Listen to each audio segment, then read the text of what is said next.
92.5. Brooke and Jubal's second date update. Lily is on the phone with us right now, and Lily did something that most women can only dream of. Really? Yes. Good for Lily. Lily went on a date with an actual, real-life male model. Ooh, get it, Lily. Hey, Lily, what's up? How are you? Hi, I'm good. Thank you so much for having me on. No problem. Thanks for your email. So you want us to call a guy named Mark, and in your email you said Mark is a male model.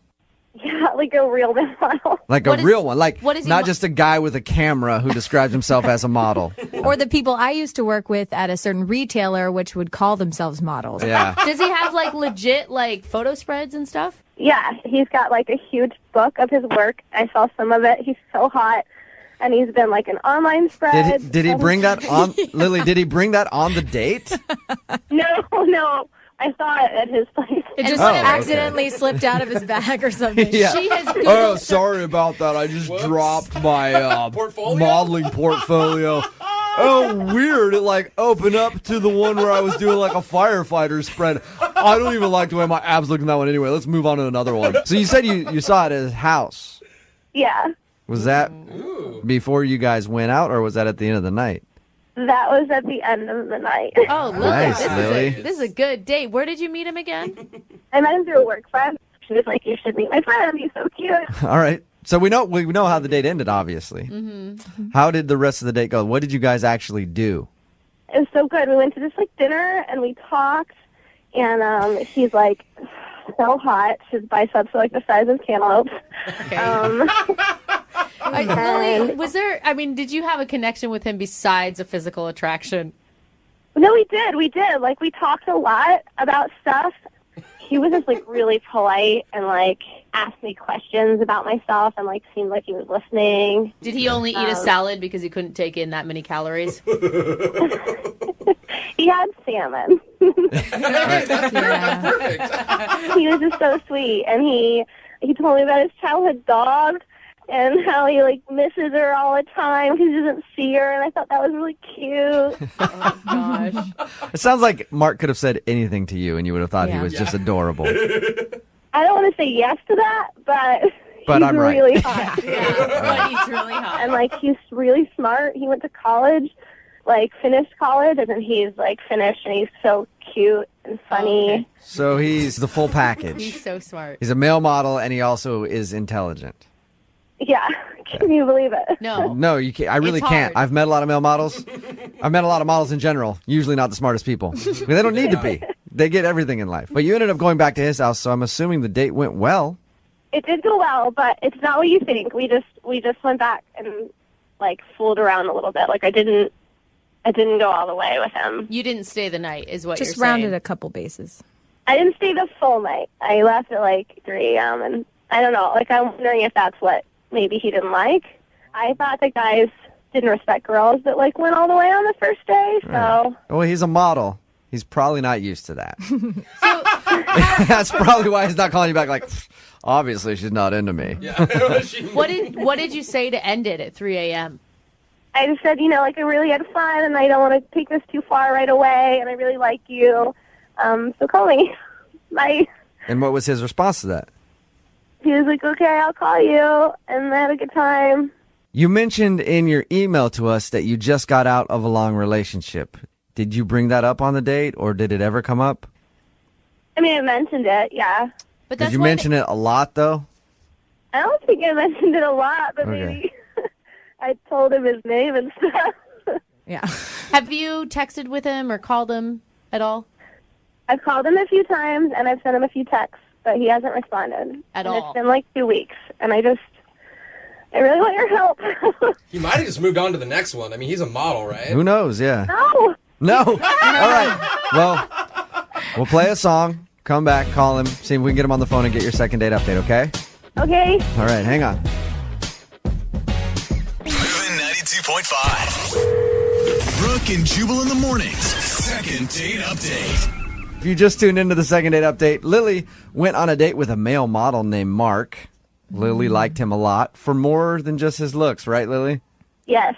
More than that. Okay, That's sort of. questionable. Yeah. The reason I said it was because they went back to his house. They made out for a while. but she didn't go all the way with him and then left at about 3 o'clock in the morning, said we should totally hang out again. He agreed, but he hasn't called her or texted her. It's been about 2 weeks. We're about to call and get him on the line right now and see if she did something wrong. That's honestly, though, I think that if he's a male model and he's as great as you say, he's probably not used to girls turning him down. You may have shocked him, and maybe he doesn't even think you're into him.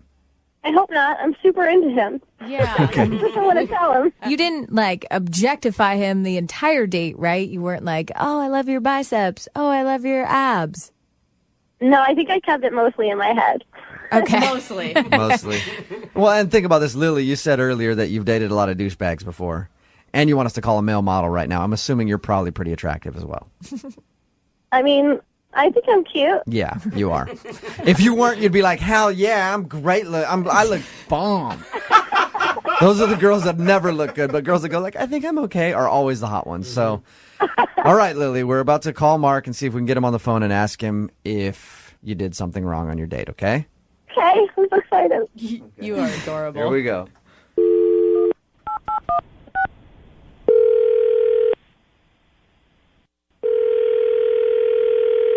Hey, this is Mark. Hey, Mark, how are you? I'm okay. Who's this? This is Jubal from Brooke and Jubal in the morning. Am I on the radio right now? You are. How are you? I'm good, man. What can I help you guys with?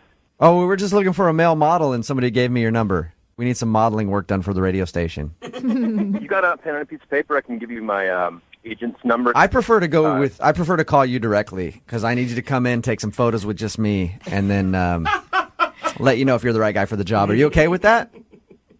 Doesn't work like that. I have a website through my management company if you want to go and Yeah. No, I've been pictures. I'm sure you'll be happy with it. I've been to your website. I spent a lot of time on it, Mark, and I want to meet you. Now you're getting creepy. Hey, Mark, I'm actually calling you because you recently went on a date with one of our listeners, but you haven't been calling her back, and she wants a second date, and they wanted us to get a hold of you. Uh-huh. Her name is Lily. Look, I don't know. I don't really feel comfortable talking about it. You know what I mean? I want to be sensitive to her feelings and all that stuff. Yeah, but Lily wanted us to call you. So really, honestly, like, if it hurts her feelings, that's her bad. Look, I know exactly what I got going for me, and I know what my weaknesses are, okay? What your weaknesses The are. problem is that sometimes I go out with girls, they find out I'm a model, and they're just super into it. And that's not my thing, you know what I mean? Like, you got to be able to roll with me and just be okay with the fact that, like, I'm a really good-looking dude. It's just, you got to get over it. You know what, Mark? Hey, man, we are like brothers right now. I feel the same way all the time. It's just like, hey, you got to understand, right? Right, stop talking about it. We get it. You think that she's only into you because you're a model? From the second I told her that I was a model, she wanted to see pictures of me. She, like, the whole time we were at dinner, she was Googling me. Oh. Wait, Mark, she Googled you at the dinner table. Yeah.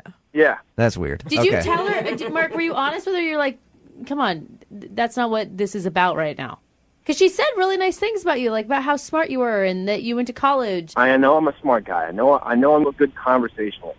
I know I'm really good looking. I know that girls like to think that, like, they're going to have this piece of candy on their arm. Sometimes it bothers me when girls get fixated on that. But Mark, if you weren't attracted to her, why did you bring her back to your house? Well, I mean, that's different. You're still a guy. I didn't say hey, he you wasn't might be attracted to her. Yeah, you might be a smart, good-looking, funny, great conversationalist, but at the end of the day, you're still a dude, and sometimes dudes will do what we do. You got to do what you got to do. There it is. So the next day, I woke up, and I had, like, I don't know how many notifications. She had gone through, I have like 1,000 pictures on Facebook, okay? Uh-huh. She had gone through and liked every one of them. Oh, no. All right. You can't do that. That is a little much. You can't do that to anybody, not even a model. Especially if you like somebody's picture from like 2 years ago. Yeah. That's the All worst. of a sudden it shows how much you were stalking their profile. Mark, if you could say anything to Lily right now, what would you say to her? Relax.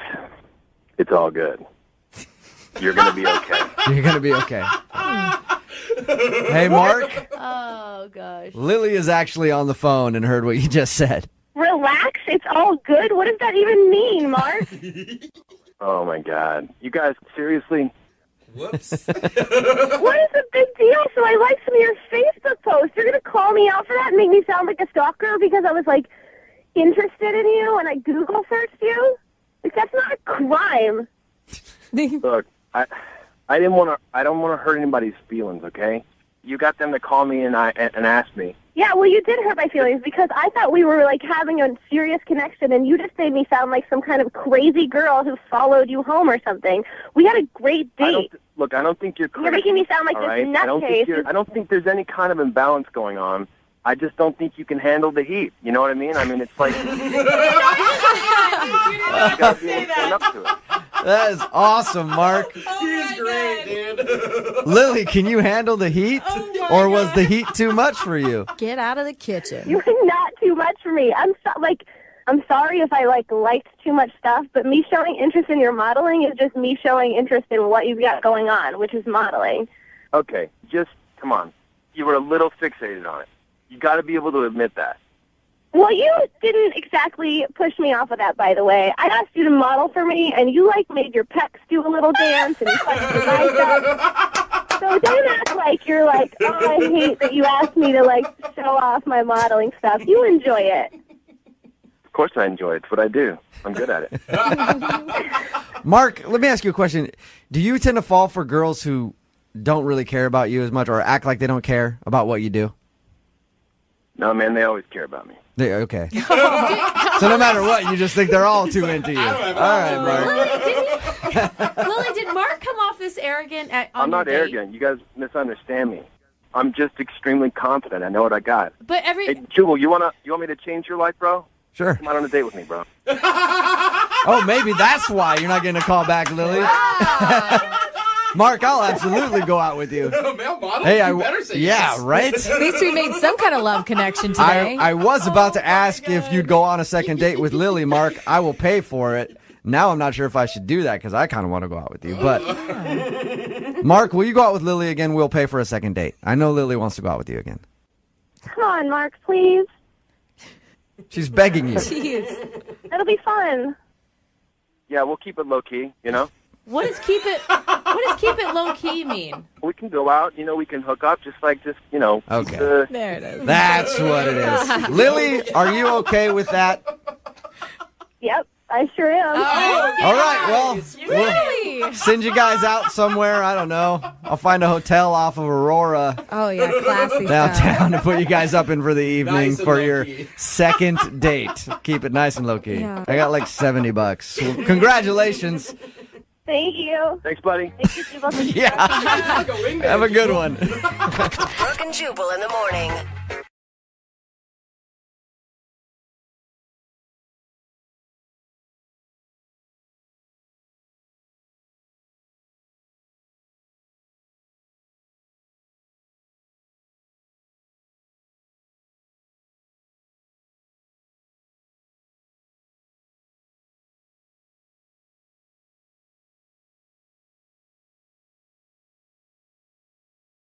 Moving 92.5. Brooke and Jubal's second date update.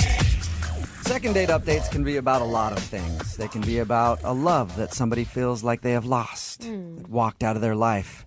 They can be about righting a wrong on a date. Yeah. Just calling up to say, I'm sorry, that was bad. And sometimes they can just be about getting your money back. Oh, whoa, we've never had a refund date before. That's why Evan is on the phone today to do a second date update. Evan wants his money back. What's up, Evan? Hey guys, I'm all right. I'm just looking to get my cash back. Okay, wait, before we go any further, we're not talking about any illegal prostitution deal that went wrong, right? No prostitution. This is just food. I'm looking to get paid back for some grub I did not know I was spending money on. And you know how many dates I've been on, Evan, where I've spent a bunch of money on dinner? I'm like, man, I wish I could get my money back. So kudos to you for using our radio show to do that. Yeah, it's the only thing I could think of. Well, let's start by talking about the girl that you want to call today. What's her name? Her name is Chrissy. Chrissy, okay. And how did you meet Chrissy? I met Chrissy because she's a local at the bar I frequent, kind of like my watering hole, Okay, Oh, nice. so you've run into her before, or was that the first time you've met her is when you asked her out? We run into each other before. Okay. All right, and then how did you ask her out finally? Well, one day I came to go get a drink after work, and she just sat down next to me. And I'd always thought she was cute. Mm-hmm. And then before you know it, we're grabbing a drink and chatting. Okay. And where'd you guys go on your date? We went to this Greek restaurant.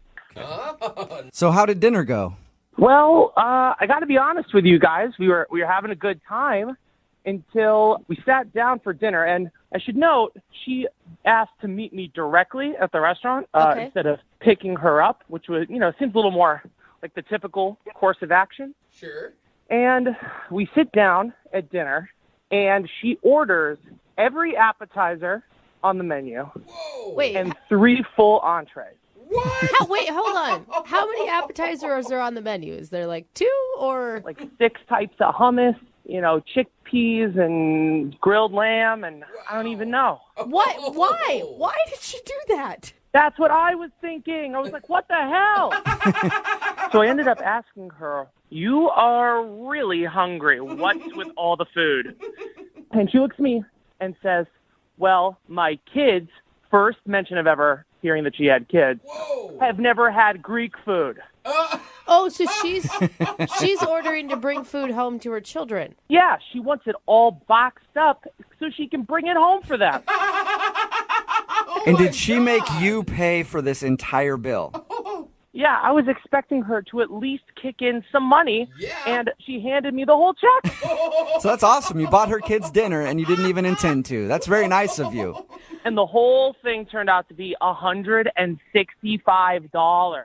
Wow, Okay. at a Greek restaurant? That's a lot. And I just had a salad. That's all I had. Did you say anything to her about it? I mean, I would hope if I were in that situation, I'd be like, hey, I'll pay for your dinner, but do you mind paying for your kids' dinner? No, I didn't. I was so flustered at the time. I just paid it. Okay, is there any way that she is out of a job, can't afford to feed her children or something? I don't think so. I don't know why she didn't offer to pay, but it kind of seemed like she was using me and the fact that I like her to get her to pay for dinner. Girls will do that. How did the date end with her? The crazy thing is the date didn't end there. It kept going. Where did you go next? She demanded that we get more drinks together at another bar down the street. Did she take those drinks in to-go cups so she could take those back to the kids too? I wouldn't be surprised if that did happen. How long were you hanging out with her after you bought all that food? Like another hour or 2. Oh, Okay. man. Are you just a man who can't say no? I was so confused inside, but I liked her, so I didn't know what to do. I got very nervous. So how did it all end then? Like, what was the moment you guys said goodbye to each other? Well, we're paying for everything, and she starts talking about how all men are just children who are trying to find their mothers. What?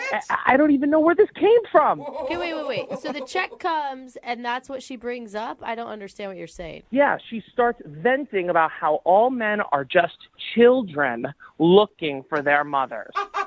Interesting. But why would they not know where their mothers are? I know where my mom is. All the men in my life know exactly where You're telling me. Obviously, the lady has issues. I don't know why she was saying that. And then she gets a text from her babysitter. Okay. And the babysitter wants her to come home immediately because she's already an hour or 2 over, and she leaves me with the bill. So did she just cut like that? Like she just left right away? Boom, out of there. Oh, All right, so you don't necessarily want a second date. You just want to call her and go, you have to pay for the money that I spent on our date. Yeah, she stiffed me on 2 bills. All right, well, we'll play a song, come back, call her, and try to collect your money. Yeah, thank you. I need to be reimbursed with this. This should be interesting. We'll do it right after this. Hang on. 92.5. Brooke and Jubal in the morning. Second date update. As somebody who's gotten a lot of calls from bill collectors in their time, I'm excited to be on the other end of the phone today. So that's pretty much what today's second date update is. We're trying to collect a debt. Evan is on the phone, and in case you missed the first part, he went out on a date with a girl named Chrissy. They went out to a Greek restaurant. When they sat down to order food, she ordered pretty much everything on the menu. And he asked her why, and she said she wanted the extra food to bring home to her kids. 1, she didn't tell him about the kids. 2, she made him pay for all that extra food, and now he wants to call her to tell her that she owes him money. Yeah. All right, Evan, are you about ready to make the phone call? I am. I forgot to ask Evan, how many kids does she have? Just 3 kids. Whoa, that's a big surprise. She's deep in children. 3 whole children. What if when we get her on the phone, we can come to some sort of a compromise, like she takes care of the tip? Would you be happy with that? No, she needs to pay for the whole damn meal. All right. Well, I'll dial her phone number right now and get her on the phone then. Let's not waste any more time. Thank you.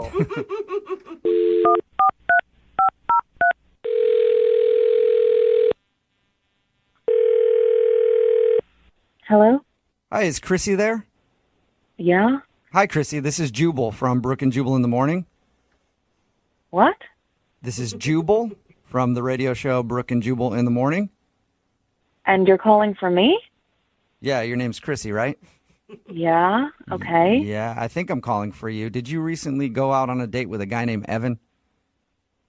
Oh, I did. Yep. Is he okay? Did he die? No, he didn't.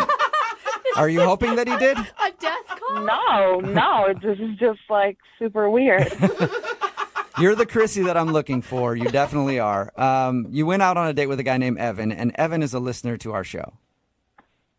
Okay. All right. And after your date with Evan, he emailed us, and he wanted to see if we could get you on the phone to talk about something. Okay, why didn't Evan just call me? I'm not sure. Maybe he felt like this would be a conversation better for you and I to have. All right, that sounds pretty dumb, but whatever. Evan told us about your date. Yeah? And he talked about how you guys went out to a Greek restaurant. Yeah, it was delicious. Yep. He said he really enjoyed it. He thought you were really cool. Cool. Okay, but he did say there was one problem. Apparently, you ordered a bunch of food. Yeah, what's the problem? Well, the problem is the food that you ordered, I guess, was to take home to your kids. Yeah, Paisley, Brian, and Jack. So what is the problem? He feels like you sort of wronged him in making him pay for the entire bill, basically buying food for your family. Are you kidding me right now? No. This is a joke, right? No, I'm not. Not at all. He emailed us. Are you serious? Yeah, and he said he wanted us to call you today to ask you to pay him back for the money that he spent on the extra food. What? Yep. Who wants to deprive children of food? What the hell is wrong with him? Yeah, but he feels like he was on a date with you, so he didn't have a problem buying your meal. It was just when you ordered. And it's myself and Paisley and Brian and Jack. Like, that's the deal. But you gotta understand, he didn't even know you had kids going into this date. Look, if someone's going to take me out, they have to accept me for who I am, and I am a mother, first and foremost. Right. So I don't really understand what the problem is, and I think he's got some balls asking for his money. So you honestly didn't offer to pay for any of the food that you brought home. No, I believe in chivalry. Like, open doors, pull out chairs, pay for the check. Yeah, but paying for your meal is one thing. Paying for extra food so you can bring it home to your kids is another, don't you think? Excuse me, am I on trial here? What the No, we're literally just calling so he can get his money back because he feels like you owe him money for that. Wow, that's pretty pathetic. Are you? No, is it like you're going through a hard time right now and you just need help? Hard time? No, I don't need help. What the No, I have a job. My kids have never had Greek food, so I thought it was a great opportunity to take them some. So really, I don't understand what your problem is. It's just an interesting situation. I've never heard of anybody ordering extra food for their kids and then making their date pay for it. Yeah. Well, then you've never been on a date with me, and that's probably very likely not going to happen. You sure? I was thinking about asking you out right now. The thing is, I'm a mother, so my kids are always going to get their meals when they need them. So if I'm going to go out with you, I need to make sure that they are fed. Does he have a problem with that? Of course they're going to come first. But he does have a problem with it. Yeah. Basic manners. Basic manners? Are you a f***ing woman hater? We're supposed to be on the same side. What are you talking about? But your reasoning doesn't even make sense because by the time you got home, which apparently you were 1 to 2 hours late for the babysitter, which is rude in and of itself, your kids were long past dinner time. Excuse me, how the hell do you know all of this? That's because we talked to him about your date, and he told us all that information. Wow. Yeah, and he's actually on the other line and wants to talk to you. What? Yep. Evan, are you there? Hey, Wow. Hey, I'm that's here. all you have to say? Hey, I'm here. Chrissy, I'm pretty upset. I'm going to be honest with you. I really want You my know money what, back. Evan? Yeah. It takes a real scumbag to try and take food away from children and complain about what you paid for it. I didn't know I was paying for 4 people on a 2-person date, though. 5 people. That's really pathetic, Evan. What's pathetic is lying about your intentions on our date. My intentions were clear. I liked you, and I thought you liked me. So I just didn't know that I was paying so much money for a 2-person date, and I'd really appreciate it if you chipped in. I just think it's crazy to expect me to pay that much. I think it's crazy that you have to call up a radio station to fight your battles. That's pretty cowardly. What kind of man are you, Evan? Wow. I'm a real man. Oh my God. Way to state your case there, Evan. If you were a real man, you would have paid for both bills and then asked me out on another date. I didn't expect that those dinners would clear me out for the month. The month? Oh God, Evan, are you poor? I'm not poor, but I'm not Warren Buffett either. Your expectations of me are ridiculous, and any guy who's going to accept that doesn't have their head on straight. And I think that you should pay me back part of that dinner, and I think then we will be even. Oh, Steven. poor baby, getting all defensive. Defensive is one way to put it, but another way to put it is sticking up for myself. Well, Evan, you're not getting any money from me. Well, Chrissy, I would like to ask if you go on a second date with Evan. We will pay for it, so Evan doesn't even have to worry about it. Would you go out with Evan again? The only way I would ever go out with that again is if we agreed up front that he will take me and my children together so I don't have to deal with another radio embarrassment. At least she's upfront about the deal this time. Evan, will you take her and her whole family out for dinner again? Sure, I'll take her, her kids, the Queen of England. I'll take them all out. Everybody on my dime. That sounds like a really nice date. Yeah, it does. Yes, congratulations, you two. I guess you guys are going out again. Oh, wow. You're a great man, Evan. I'm being sarcastic. Oh, I thought you were really saying yes. I thought the Queen of England was going to come along and everything. That's sad. Brooke and Jubal in the morning.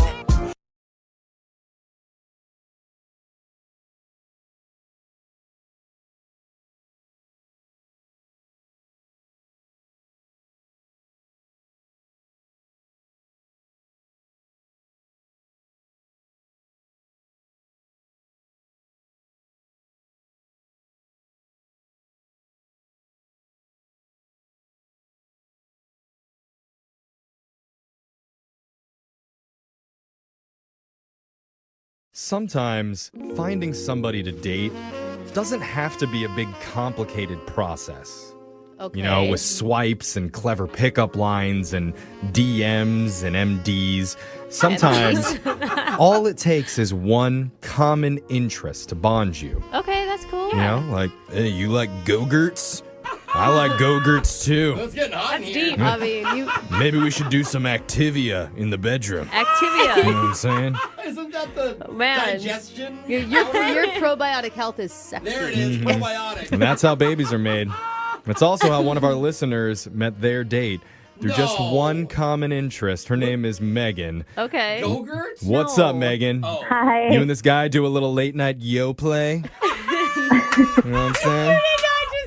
It was all a setup for Yo Oh Play. my God, I could never do that again. The same. Yeah? Okay. Shut up. I'm sorry, Megan. I'm having too much fun. Tell us about the guy that you met. Oh, man, that was amazing. What's his name? His name was Kurt. Oh my Okay, God. Kurt. I'm sorry. I got to get over Yoplait for a second. You're never going to eat yogurt the Oh same my way God. after this. No, it's going to be a much better Yeah, experience it is. from now Okay. on. She's moaning while she eats it. So, No, Megan, where did you meet this guy?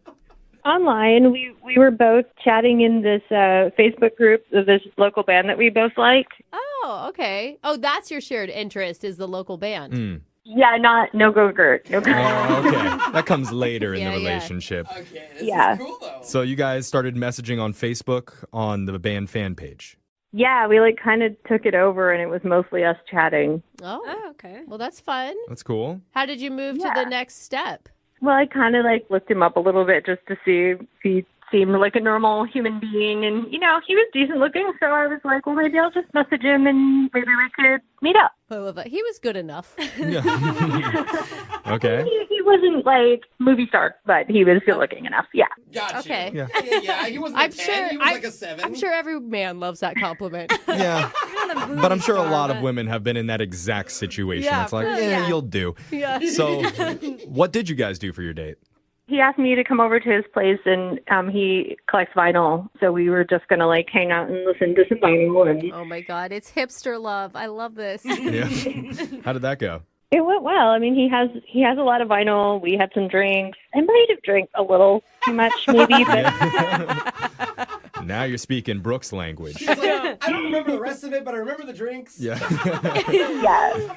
So we got fairly drunk. We listened to a lot of music, and then we got kind of hungry. And so we ended up microwaving a bunch of frozen stuff he had, like some burritos and enchiladas. And I'm sorry, but this sounds like a really fun date. Yeah. It sounds like a day with me. I'm like, what would I do? Oh, want some Hot Pockets? Yeah, exactly. He's listening to vinyl, so it's all like, it's kind of classy, right? Sure. yeah. What did you guys connect over besides being intoxicated and the band? And frozen burritos. Oh, there was one point when he wanted to, like, this is so silly. He wanted to play me a romantic drum solo because he had one of those electronic drum pads. Oh, cool. A romantic drum Don't solo. get me What started would with that music sound like? solos. You know, I was kind of drunk. I don't really remember what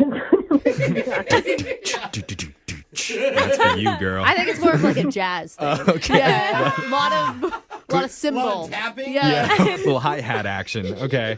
So Was he serious or was he joking? I mean, he may have been serious, but he was pretty tipsy as well. So, I mean, it might have been a mix. I don't know. Oh, I'm Okay. He imagining- just wanted some confidence in him. yeah, pretty silly, but it's kind of a cute moment for a first He date. was honestly being drunk, and he's still trying to impress you. I think that says a lot. Okay. So, like, did that get you going? Did you make out with him after that? That romantic drum solo? Down those sticks and get over here. We made up for a little bit after that, but Okay. it didn't go any further than that. All right. Okay. That's good, though. I mean, you had some boundaries. Yeah. And was the kiss good?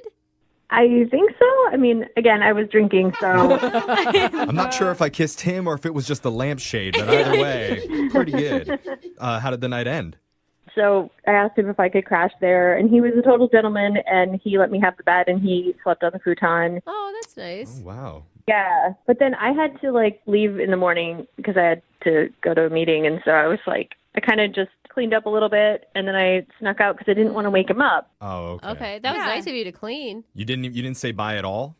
No, but I did text him later, and I made it clear, like, hey, I had to leave for this thing, and I didn't want to wake you because you Yeah. were really soundly asleep. Okay. I think that was a good move. What did he say back? He hasn't responded, and he's Oh. not responding on Facebook either, and so I don't really understand what happened. Like, and Really? I'd totally go on a second date with him, and I am interested, but he's kind of ghosted. Oh. Maybe you guys got so drunk, he just does not remember the whole night. He's like, what did I do last night?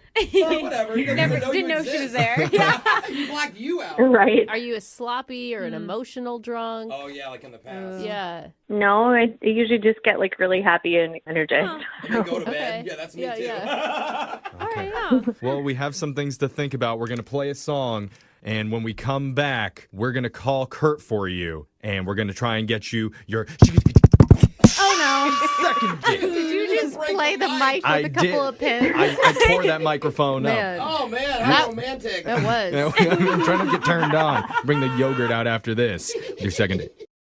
You know, nothing gets a woman in the mood like a musical guy that knows his way around a drum set. Okay. I mean, Well, that's true. think about it. When you think of the sexiest musicians of all time, they're all drummers. Really? There are a lot of sexy drummers. Ringo Starr, Oh. the one-armed drummer from the rock group Def Leppard, No, That's actually pretty sweet. I don't remember it. I mean- Animal from the Muppets. Yeah. Oh, so sexy. Oh, he was so hot.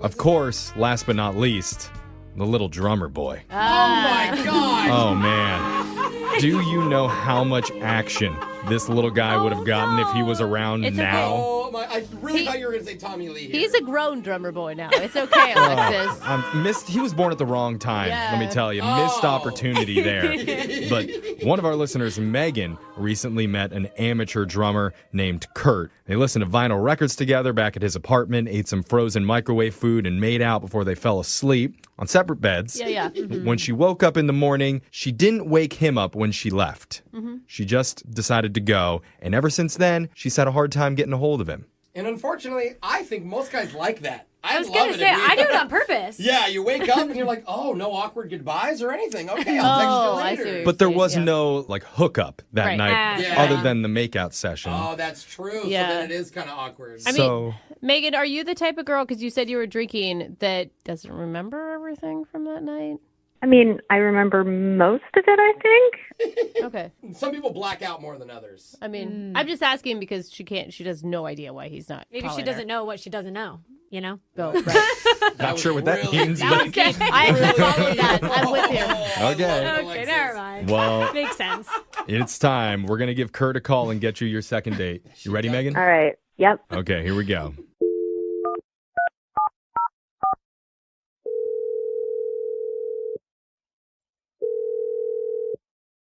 Hello? Hi, I'm looking for Kurt. Yeah, who's calling? Hey, Kurt, my name's Jeffrey from the radio show Brooke and Jeffrey in the Morning. What? You're calling from a radio show? Yes, a real-life radio celebrity has reached out to you because I want to talk to you. That's so weird. Yeah. When he said it like that, it was really strange. I thought that was pretty smooth. It wasn't. If I do say so. No. Okay. Yeah. Well, Kurt, the reason why I'm calling is because we're doing a segment called A Second Date. Have you ever heard of that before? No, I have not. Okay.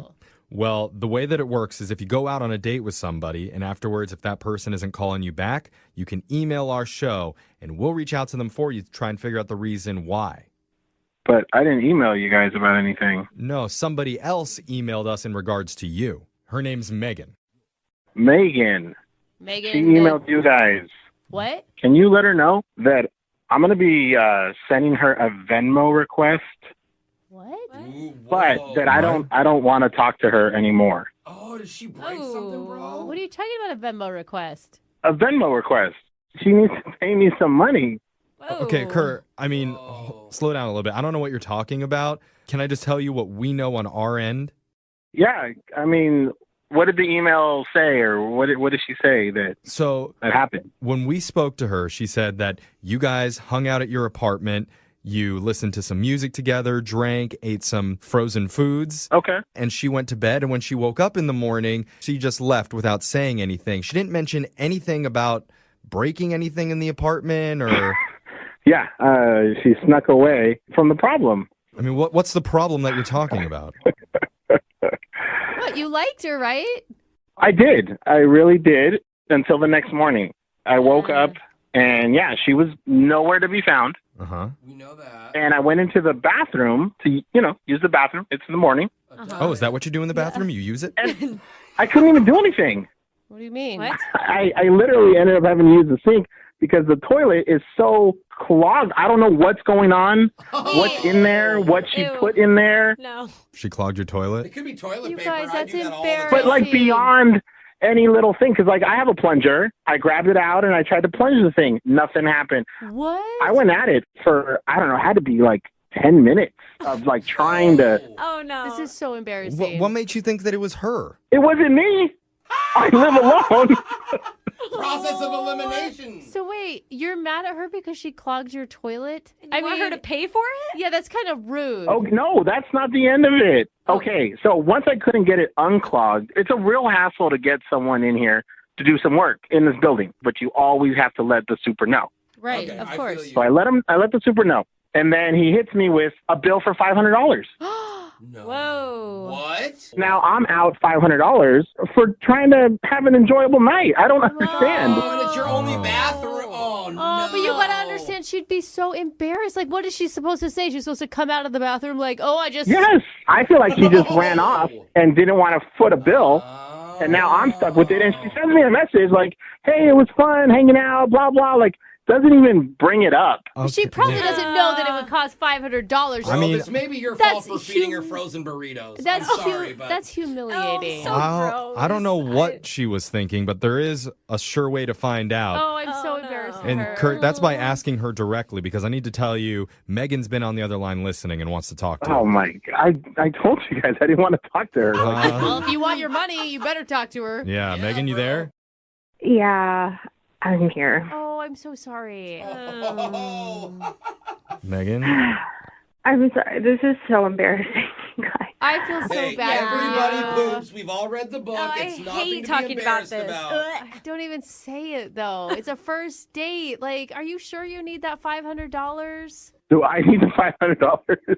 I know, but I Brooke just is feel so so rich. bad for Are you her. sure you need $500? That's not what I mean. It's just Well, like... okay, just tell me what happened, okay? And then maybe I can understand why you had to leave in embarrassment. Let's just put it that way then instead. Because to me, I woke up and I thought you tried to sneak off. Yeah, so I was at one point fairly drunk. And I remember I went in the bathroom, and you know when you're drunk and you do something because you think it'll work, and then it just gets worse and worse and worse, and that's what happened. Like, so I had a part of a burrito in my hand, and I went in the bathroom, and then I didn't want to set it anywhere, and then I tripped on the rug, and it fell in the toilet. Are you saying that you put a burrito in the toilet? Is that what you just said? I thought it would be fine, though, after I used it, because I still had to go to the bathroom, so I was like, it'll flush after I use the toilet. It's fine. You tried to flush a burrito? Wait, there was a burrito in the toilet. I didn't want to reach in there either.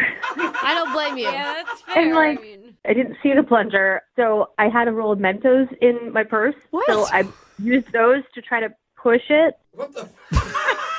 You dumped Mentos into the toilet to push the burrito out? Or did you use it like a stick? Yeah, it was like a wand, like in Harry Potter. Like I'm pushing it through. I'm trying to push it down the. Okay, so now there's a burrito and Mentos lodged in the toilet. Oh, no. Did you leave at that point? I couldn't. I felt horrible. So, and I was just panicking. I just kept trying other things. What else could you possibly do? Like looking What else around did his you, house? what did you What'd you shove in there next? There was water, but there was only a little bit of water, so I thought maybe some shampoo would help ease it. So I squeezed a bunch of shampoo in there. like conditioner, slick it down so it could just lubricate that burrito so it'll shoot out. I see the logic. I see the my drunken God. logic. It was just a total mess. I don't think I should talk about it anymore. Oh my God, Kurt. Kurt, you know she's not making this up. There are way too many details. But Yeah. at this point, I can see why you want the $500. Really? See, I think this is better than what we thought it was. It's good. It's less embarrassing. I mean, yeah. I'm glad that you guys can laugh about it. I mean, Kurt, you got to think, like a toilet Mentos burrito, that's better than some actual burritos that they sell at fast food places. So I'm so sorry. I am not as angry. And well, Look at you're laughing. Look at that, Kurt. I feel a little bad.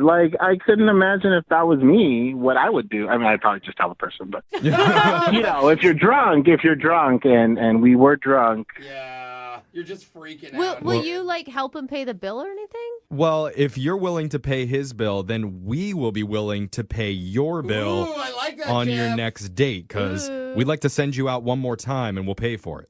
Okay. Well, obviously you're into it. Yeah. I'm not asking you.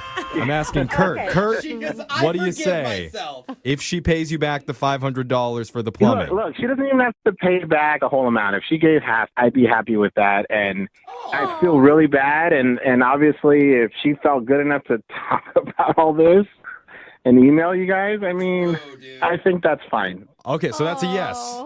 Yeah, just not at my house. Well, congratulations, Megan. God. Go to her place. You got yourself a second date. You're like the burrito bowl winner. Yeah.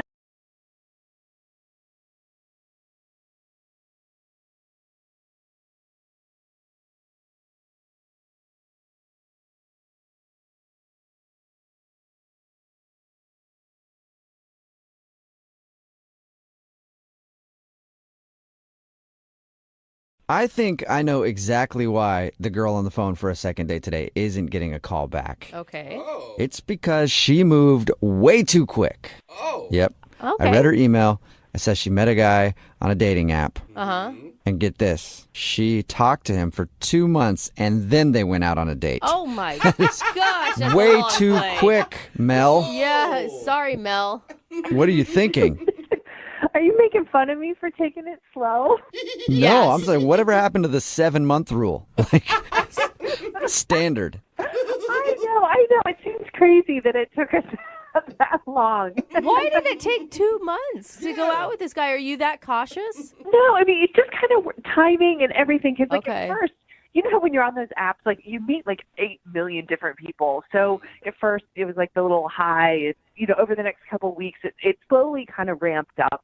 Then we were starting to, like, get a little flirty, have a little fun. I mean, it was all G-rated, but we were texting constantly. You know, it's kind of back and forth. And at work, when you're, you know, sneaking peeks at your phone, you heard the little ding and you're all excited. So, oh, Mel, is this normally how you do it with dates? It takes you this long?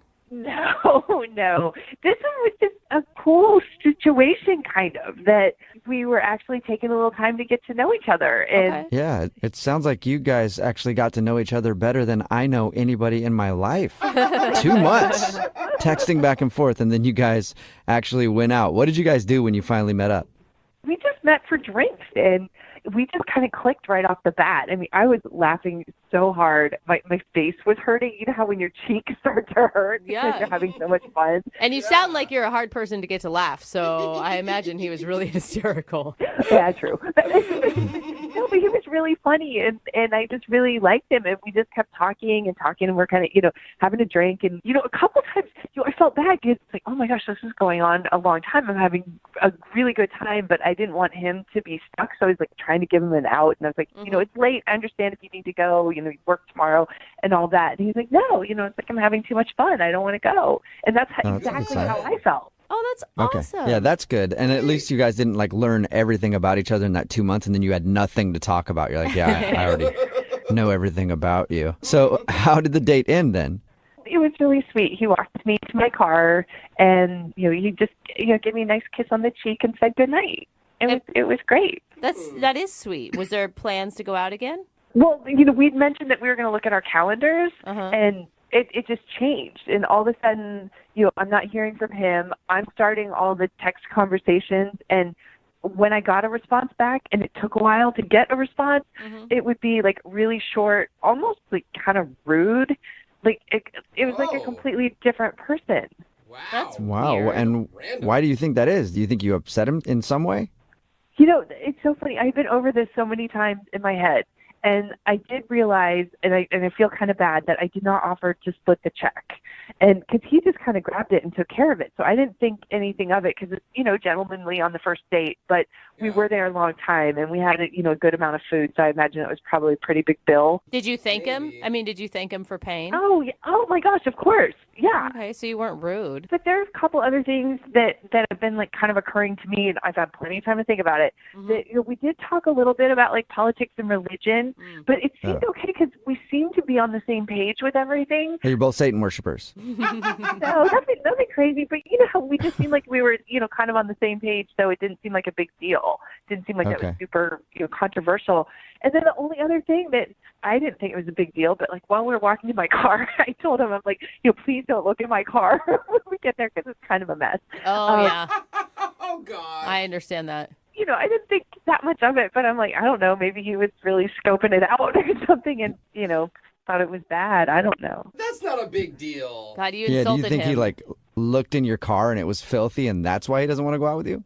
Those are the only things. I've had an entire week to try to figure this out, and those are the only things I can come up with. I mean, I don't know. Those would be really weird reasons not to call somebody back, I feel like. Yeah. I mean, the religion thing and the politics thing, maybe, but if he was offended, you think you would know right away.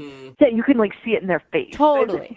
Totally. Okay. How All right. Well, disappointing to go from such a high to such a low. Oh, it's killing me. It's absolutely killing me. That's why that's why I'm talking to you guys. I need help. okay. Well, we'll play a song, come back, and then call him and get your second date, okay? Thank you so much. I really need this. We'll get to it in about 2 months. How about that?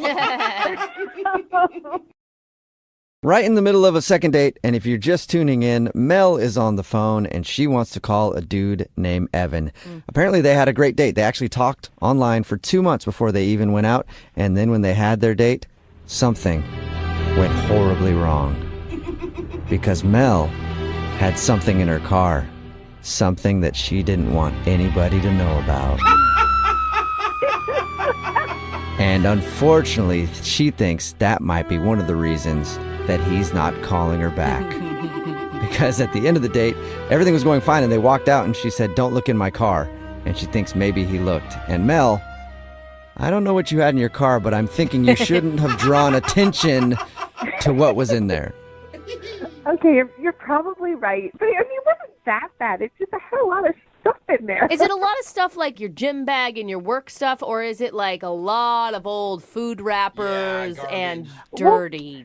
It's mostly like the gym bag and stuff, but there might be a couple bags of food. Okay. But it's not like a big deal. I mean, I could clean it out in just a couple minutes. I just didn't have time to do it before I drove there. Are you sure there's no bodies of former boyfriends in there? No, I'm pretty sure. You probably don't even know underneath all the other stuff. Okay. Pretty messy. One of those guys could have gotten lost somewhere. Well, we're about to call Evan and get him on the phone and find out why he's not calling you back. Do you have any last words before we make the phone call? I just really hoping that there's like a good reason, and maybe it's something really simple that can be solved. Because I can't tell you, I've been so happy and just felt so good at the end of our date. I'm just kind of baffled by all this. Oh man, I'm nervous, and now I'm going to be really sad for you if this doesn't work out. I'm going to be sad too. All right, well, on that note, I'll dial the phone number and get him on the phone and see what he has to say. You ready? Yeah, let's do it. Okay, here we go.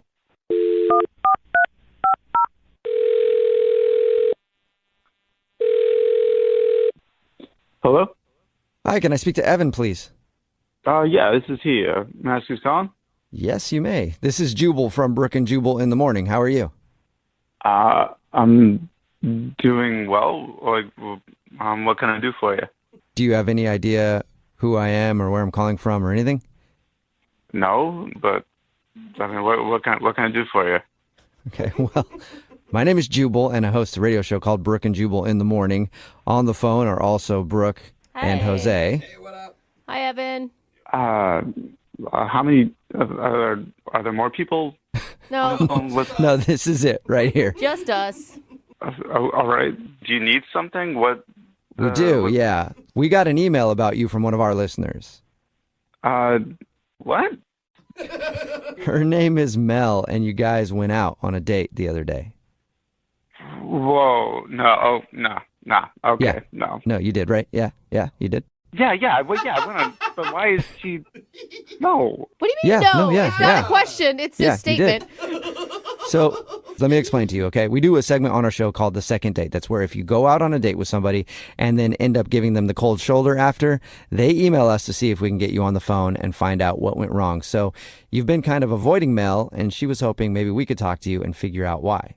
Oh, come on. This is low. This is not. What is low? This is not a thing. What's low about it? I mean, she was really into you, man. She said that you guys talked for 2 months leading up to the date. I mean, yeah, but that's none of your business. Well, she sort of made it our Valid business, point. so now we're on the phone with you asking why you don't want to see her again. Dude, I mean, You could have just told her to begin with, and we would have avoided all of this. I don't know. She's not the woman I envision myself being with. Oh, no. Okay. Is it a looks thing? Is that what you're implying? Oh, no, I'm not that superficial. So it's about her personality, not her looks. That's cool, too. It's not. It's who she is as a person, not. Whoa, that is deep, man. What don't you like about her as a person? We talked to her, and found out a little bit about your date, and she sounded cool to me. Sounded nice. Yeah, she's very nice. She's a very nice girl. Okay. Which is kind of the problem. I mean, nice girls are good to work with. They're good to have as sisters. That's not what I'm into. Wait, she's nice and you don't like her because you want a bad girl? Yeah. Okay. What? All right. Is that it? Yeah, I mean, she's not mean enough. Mean? Like you wanted her to insult you, or? The woman I'm attracted to needs to have an edge. Okay, and what does that mean for you? How do you define a woman with an edge? Just like she's got this air of danger about her, Oh. you know, a little off the cuff, something not right. Something not right. Not all there. Slightly mentally unstable is kind of what you're looking for? No. I want a girl that, you know, can lash out kind of on a moment's notice for like no reason. Okay. Like So- that can surprise me. All right. So you're looking for a girl who's a little bipolar. No, but it's just that these nice girls, what you see is what you get, and that's no fun. Okay. All right. So, I mean, I guess there's something for everybody out there, and I'm sure there's plenty of women like you're describing that are looking for a guy who likes that. Yeah, that's why on our date, I brought up politics. You know, politics are the perfect opportunity to argue about something. What? And then she just ended up agreeing with everything that I said, and it's really boring.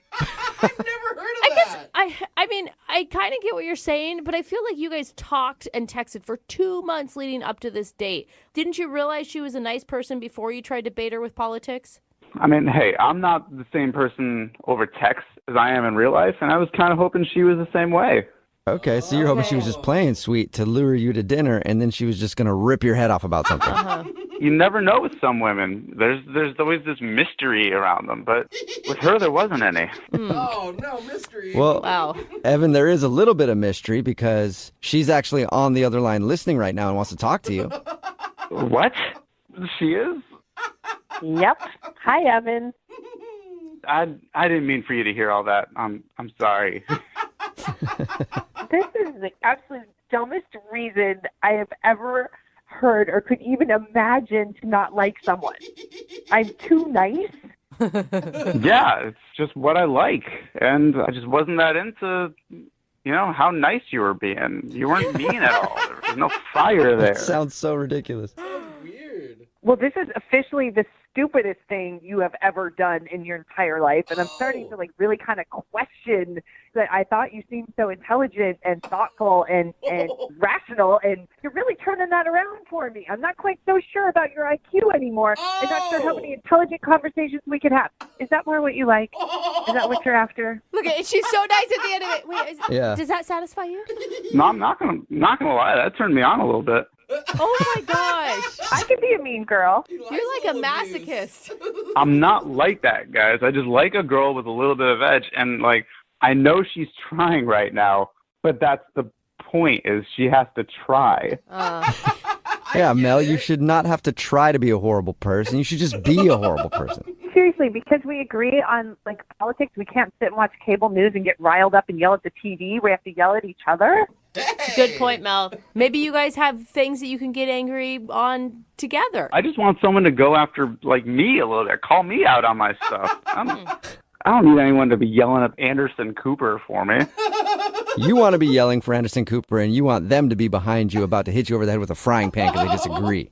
I'm starting to think it could be easier and easier to yell at you, Evan. Mel's like, maybe I could become that person. You know, you say that, but I don't think it's actually in you. I think when push comes to shove, you're just going to be very pleasant. Oh, too bad. Mel. Why didn't you man up and just tell me that? Oh, there you go, Evan. She's questioning your manhood. Are you questioning my manhood? Yeah. Whoa. Yes, I am. Thank you very much. Well, I don't like it. Well, apparently that's what you do like, and you're going to sit there and take it like you should. Oh, Mel. I don't Yeah. know. I feel like we're getting in the middle of something now. You know, this is kind of riling me up. It's not a bad thing. Whoa. Well, now that you're all riled up, Evan, would you like to go out on a second date with Mel? We will pay for it. Yeah, bro. You know, if she can keep this up, yeah, definitely. Oh, Mel, don't go Really? out with him. I mean, it's not bad that what he wants, but like, you don't need to change who you are, Mel. I think you're right. I don't think there's a thing as being too nice, and no, I'm not interested anymore. Oh, really? What are you talking about? You called me. You had these people call me. So now you're into it, Evan. Well, it's a good thing I did, because I found out what you're really like, and now I won't keep thinking you were so amazing. I know the truth. Oh. Well, I just found out what you were like, and I like it. You like it. So now Mel, Evan is officially interested, although man. now you don't want to go out with him, right? No, yeah, I'm done. Okay. Okay, That well, came full circle. It really did. Mel, thank you for doing the second date today. I'm sure you can find a guy out there who likes a nice lady. Thank you. You're welcome. And Evan, Yeah. you can keep trying for a date with Mel, and if that doesn't work, I got some ex-girlfriends' numbers for you. Dude. You would love them. Oh, my God.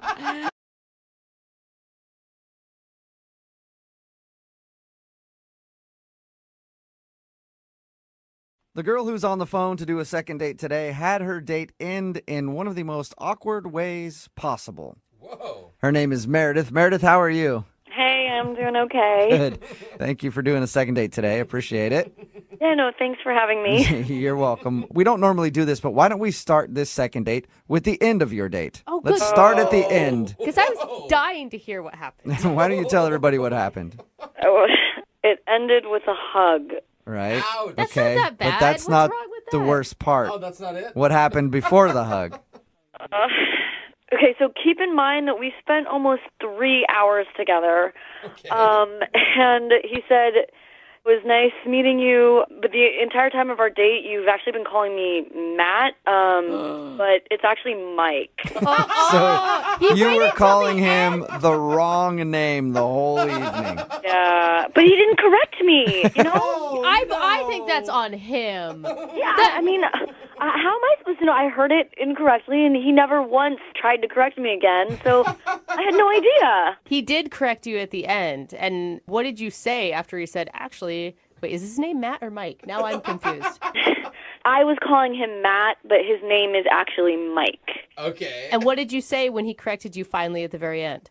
I was just so embarrassed. And I was just like, I am so sorry. I had no idea.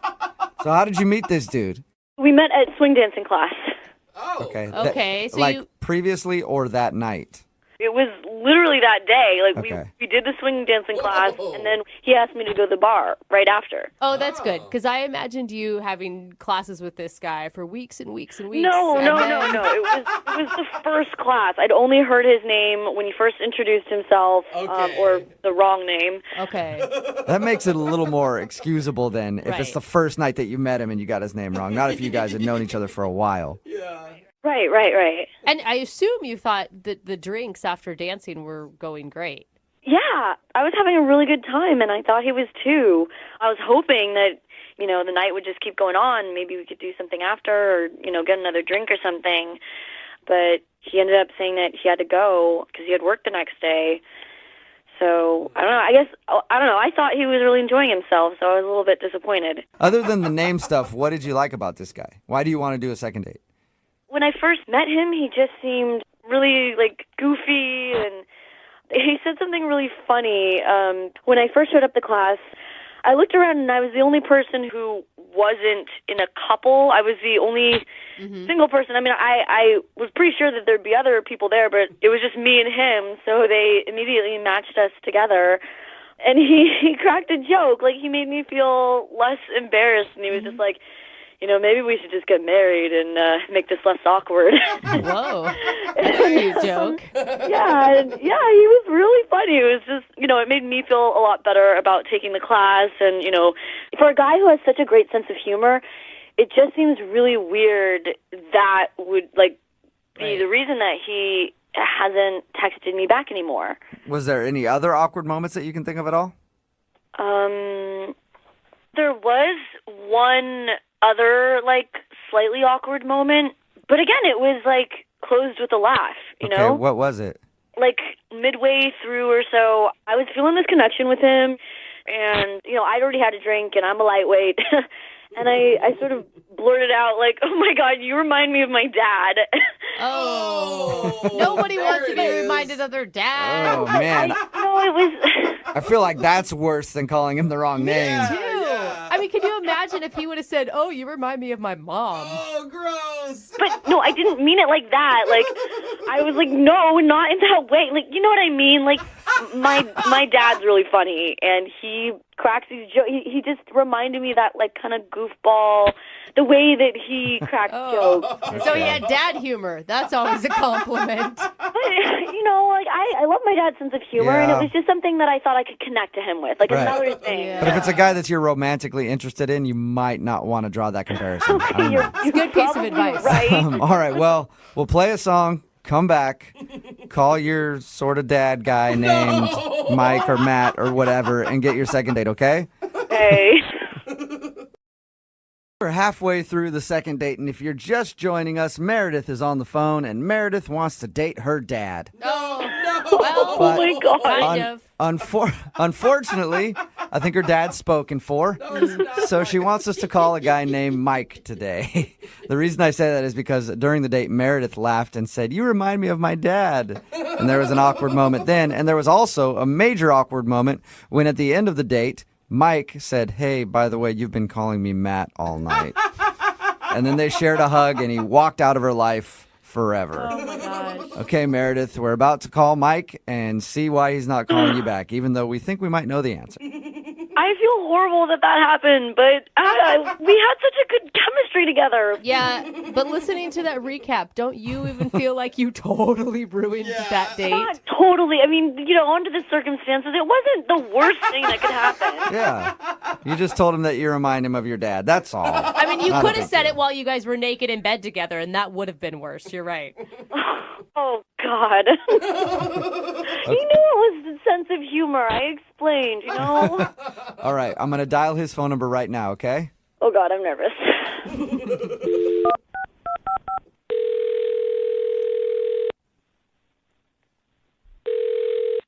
Hello? Hi, I was looking for Mike. This is Mike. Hey, Mike, how are you? My name is Jubal, and I host a radio show called Brooke and Jubal in the Morning. Wait, who are you? My name is Jubal, and I host a radio show called Brooke and Jubal in the Morning. I'm calling you today because we actually got an email about you from one of our listeners. Okay. Her name is Meredith. Oh, my God. And you met Meredith at a swing dancing class, and then you guys went out for drinks after. Yes, that happened. Okay, that is confirmed. Good. Okay. I'm glad we got that out of the way. We're all on the same page. Well, Meredith is wondering why you're not giving her a call back after your date. Really? Yeah. So she asked us if we could get you on the phone and figure out if she did something wrong. All right. All right. Well. All right. What? All right, you can tell us what happened, or? Is this whole thing just a joke? No, it's not at all. It's a segment we do on our show called The Second Date. That's why I'm calling you today. I'm wondering if Meredith did something wrong on your date. I don't know, not really. I just don't think we're a great match. Is it because she called you Matt instead of Mike the entire time? Well, how do you know that? Oh, because we talked to Meredith about your date, and she told us everything that happened. She also said that there was one awkward moment where she kind of compared you to her dad, and she thought maybe that was the reason that you didn't want to go out with her again. That's what I think. Yeah, that was definitely a little weird. Yeah. Well, I mean, a lot of people like their parents, so that Not was in that probably... way. Oh, not like that. Well, I mean, just in general, that was maybe a compliment. Mike, you ever think about that? It's a weird thing to say. So was that it? Is it those two things then, calling you the wrong name and comparing you to the dad? Yeah. Those are pretty big things. It was that and something else. Well, what else was there? Even more? I don't know. She just kind of ticked off a pet peeve. It's like, it's more me than it is her. It's like, it's not her fault. She's a sweet girl. That's like the worst breakup line ever, though. It's me. It's not you. What is it? She was doing this weird thing when we were at the bar, and maybe she was doing it all night, but I only noticed when we got to the bar. But I was telling her a story, and she goes, "Oh my God, are you smurfing serious?" Are you Smurfing serious is what she said? Yeah. Like the cartoon show Smurfing? What? Yeah, I guess so. I was just like, what do you mean? She responded by saying, "Your story is forking crazy." Forking? Oh, God. Yeah, she said forking. What? It was like every single time she went to swear, she just replaced it with a nonsense word. But You got to give her a break. Like maybe she was just trying to be ladylike or watch her manners on a first date. I guess, but this isn't like the 1950s. You know, you can. It's okay to swear. Was it just that instance, or was it more than that? Yeah, like, you know, I'd be telling her a story, and then she just, like, cut me off and yell something like, "Holy heckle specks." Ooh, wow. She said that? Jeez. I don't know. Bleep I don't that think out, we man. can air that on the radio. That's edgy stuff. Cheese and rice. Goodness gracious, Mike. Poor thing. I think she sounds kind of cute. Hey, Mike, I do need to let you know that she's actually on the other line right now listening and wants to talk to you. Wait, are you serious? Yes, I am. Meredith, you there? Yeah. Hi, Mike. This is pretty weird. Yeah. Wasn't expecting that to come out of your mouth. Expecting what to come out of my mouth? Holy heckle specks? Yeah, you may have just pissed Meredith off there. Oh, I'm sorry for the word piss word. Sorry about that, Meredith. Hey, Jubal. Ticked off. I mean, did you want me to curse like a sailor the whole time? I mean, you don't necessarily have to swear, but if you're going to do it, you should do it right. I know, but I don't like to curse, and you started doing it, and I kind of wanted to, you know, follow suit, but I don't curse, and so, you know, I just do what my sister and I do at home when, you know, that's when we started, when we wanted to, like, say things, and, like, our parents were there, and we didn't want to be disrespectful. But it just kind of makes you sound really immature. Well, cussing makes one sound really unintelligent and uneducated. Uh-oh. I guess, but it's just kind of hard to have a conversation when someone out of nowhere yells, "Son of a booger butt." Dude, that's creative. And that's any better than some of the other B word? Like, that's jarring to me. So, I mean, it's just, I thought you seemed like you had, like, you know, a fun sense of humor. So, like, we laugh about it all the time. Even our parents laugh about it because it's funny. Like, we make stuff up. We're creative about it. And it's, oh my gosh, it's just something funny. Maybe your parents think it's funny, but, like, honestly, to me, it was like having a drink with a kindergartner. Wow. So it's like I know I remind you of your dad, but like I'm not your dad. Maybe like your dad thinks it's funny, but like I don't know. Like you can cuss in front of Mike if you want to, Meredith. I think that's what he's saying. But I don't want to cuss. Like, I mean, I know I have freedom of speech. I can say whatever I want. I just don't like saying it. It's not polite. Okay. It's not ladylike. And it was the first date, so I'm not gonna, you know, bring it out. Yeah. I mean, I think she has a really good point, Mike. I mean, you can't get over some stupid phrases like "holy ravioli" or whatever she was saying. Brooke. I mean, I cuss like a sailor, but you know, to each their own. I mean, yeah, exactly. I each their own, but I'm just not into it, I guess. You know, I kind of want to feel like I'm talking to an adult. You know, especially if it's like someone that I'm gonna, you know, potentially be in a relationship with. Mike, maybe you want to reconsider. Maybe she can tone down the nonsense words or whatever, and you guys could go out again. Would you like to go out on a second date with her? We'll pay for it. I maybe if she agrees not to. I can't believe I'm saying this, but if she agrees not to use that kind of language. I can't believe you're saying that. Meredith, can you watch your mouth? She doesn't hold her tongue. Can you watch your mouth to go out with Mike one more time? I mean, yeah, I honestly don't really do it with other friends. It's just something that my sister and I did, and then like Meredith, the trauma with the dad. I think you should just own that you were the offensive one on this date for probably the first time in your life. I'm sorry, Mike, not Matt. Would you like to go on a second date with me if I tone my language down? Sure, let's give it another try. All right, nice. A successful second date. Congratulations, you guys. Thanks. Thank you so much. You're welcome, you guys. Go out, have fun, and then snarf all night long. Just snarf till your hearts are content.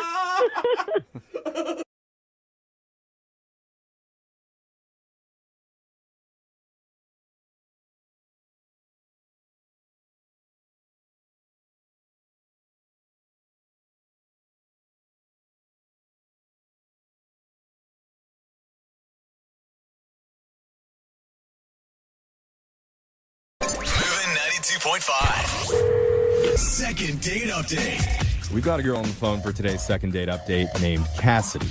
And she said in her email that they did a little social experiment on their first date. Didn't say what it was, but I've done a few myself. So, Cassidy, I'm guessing you both went to dinner with no pants on to see if they'd still serve you. No. I want to know, does it work? I mean, it really depends on what restaurants you hit up. No, because, it does not. Well, yeah, if they have one of those make-your-own omelet stations, then you could probably get away with Porky Pig in it there. I see what you're saying. They're pretty lax. But, Cassidy, what are we talking about social experiment-wise here? Cassidy? Oh, hi guys. How are you? Oh, hi. You're doing a second date update, remember? Maybe the social experiment she's doing is let's get on the radio and then net talk. See what happens. Sorry, I was texting somebody. Oh my God. Really? We can't put our phone. I mean, I don't want you to put your phone down now, but you know what I'm saying. Concentrate, Cassidy. Clearly, this is a priority for you. So, who's this guy that you want us to call while you text away? Okay, so this guy's name is Sam, and he and I met on Twitter. On Tinder. Okay. And I really liked him. He was like a really unique guy. He had like the perfect dad bod, which I'm very into. So he wasn't like too muscular. He wasn't too skinny. I like that. Stop it. Are you in your 20s? Why are you going for dad bods? You have the rest of your life to be hooked up with a dad bod. Dad bods are important to society, Brooke. I'm Back just off. saying, man, your single year should be not spent on dad bods. You got the next 50 of them to do that. It sounds like you're too old and you're not taking advantage of the dad bods around here. She makes a good point. Yeah, her husband is a runner, so this girl, don't listen to her. Yeah. Okay. All right. So dad bod Sam, that's his name? Yeah. All right, and what did you and Flabby do for your date? So we went to go eat seafood. Okay. And everything was really going great, and that's when the social experiment came in. So wait, is this something you guys came up with together, or? No, it was something that he came up with. Oh, what was it? So he looks at me and he goes, "Do you trust me?" Ooh. And I said, yes. Why would you say that? You never say yes immediately to a guy that's just randomly like, do you trust me? Yeah, especially a guy you met on Tinder. Yeah. I mean, I think the universe is telling you scream no. He has not given her a reason to not trust him, okay? Being on Tinder is enough reason not to trust someone. All right, so you said yes. What did he want you to do? So I hand him my cell phone. He tells me I can turn it off. Okay. He calls over the waiter, and he hands the waiter both of our cell phones, and he says to him, "Don't give it back until we're done with dessert." This guy's crazy. What? No phones? Yeah, can't call for help now, little lady. I mean, I guess I could see this being like a classy move. Like he wants to focus on just the two of them. Kidding aside, have no distractions. So as the waiter is walking away with our cell phones, I was freaking out. I was like, what is going on? I don't understand. This is really strange. This is really weird. So I was just like trying not to be vocal about it. But yeah, it was a weird kind of thing to do. Yeah, she's breaking into cold sweats and her hands start to shake. Dude, I feel you. You need your fix. I mean, how is anybody going to know what your dessert looks like if you can't take a picture of it? I mean, exactly. Even though you don't answer during a date, to feel the buzz, just to know it's on you. Yeah. Is important. Like people are with me on this date. Exactly. I'm not alone. He sounds so jaded over here, but he took the phone away. And so how did it go? Actually, after the phones were gone and we had no distractions, it ended up being really good. And we were focusing on each other. We were both listening and talking, and the whole thing was really sweet. That's crazy. Oh, that's awesome. That's so, great. I mean, did you end the date thinking, oh my God, I'm never going to use my phone again? I mean, listen, I would love to have my phone.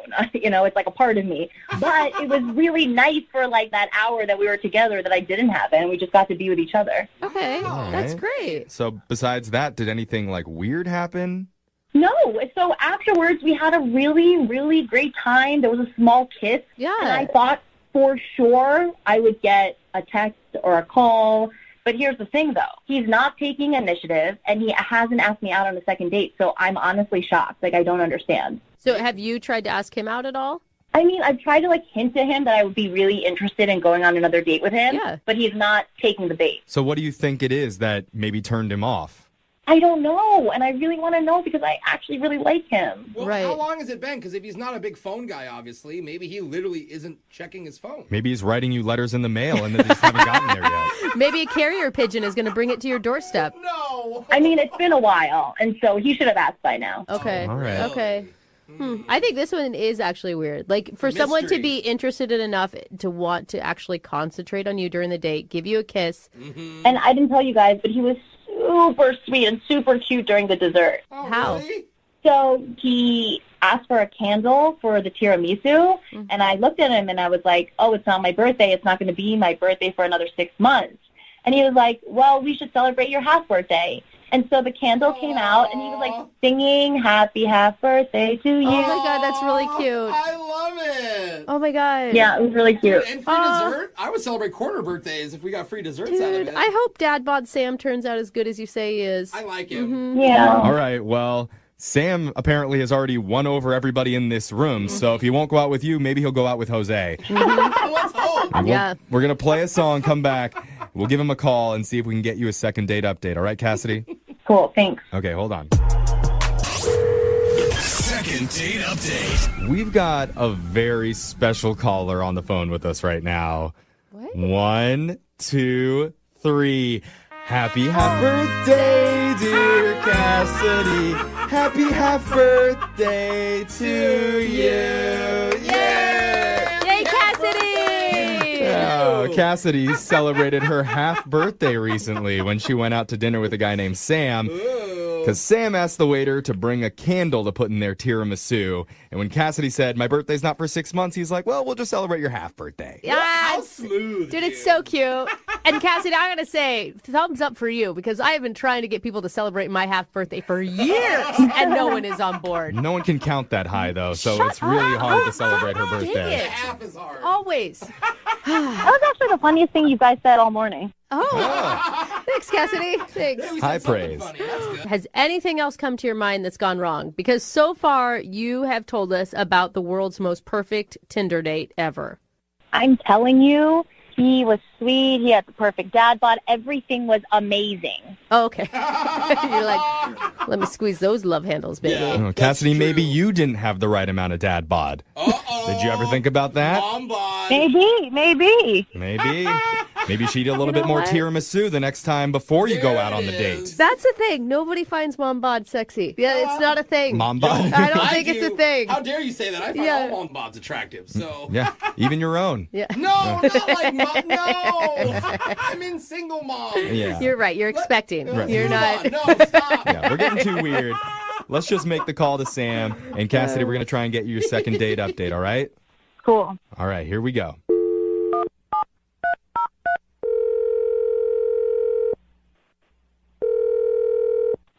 Hello, Hi, can I talk to Sam, please? this is Sam. Who's this? This is young Jeffrey. Work on the radio, doing something called a second date update. Okay. Oh, So we're taking you don't listen very often. That's okay. I think I heard of it. I don't know. No, you don't have to humor us.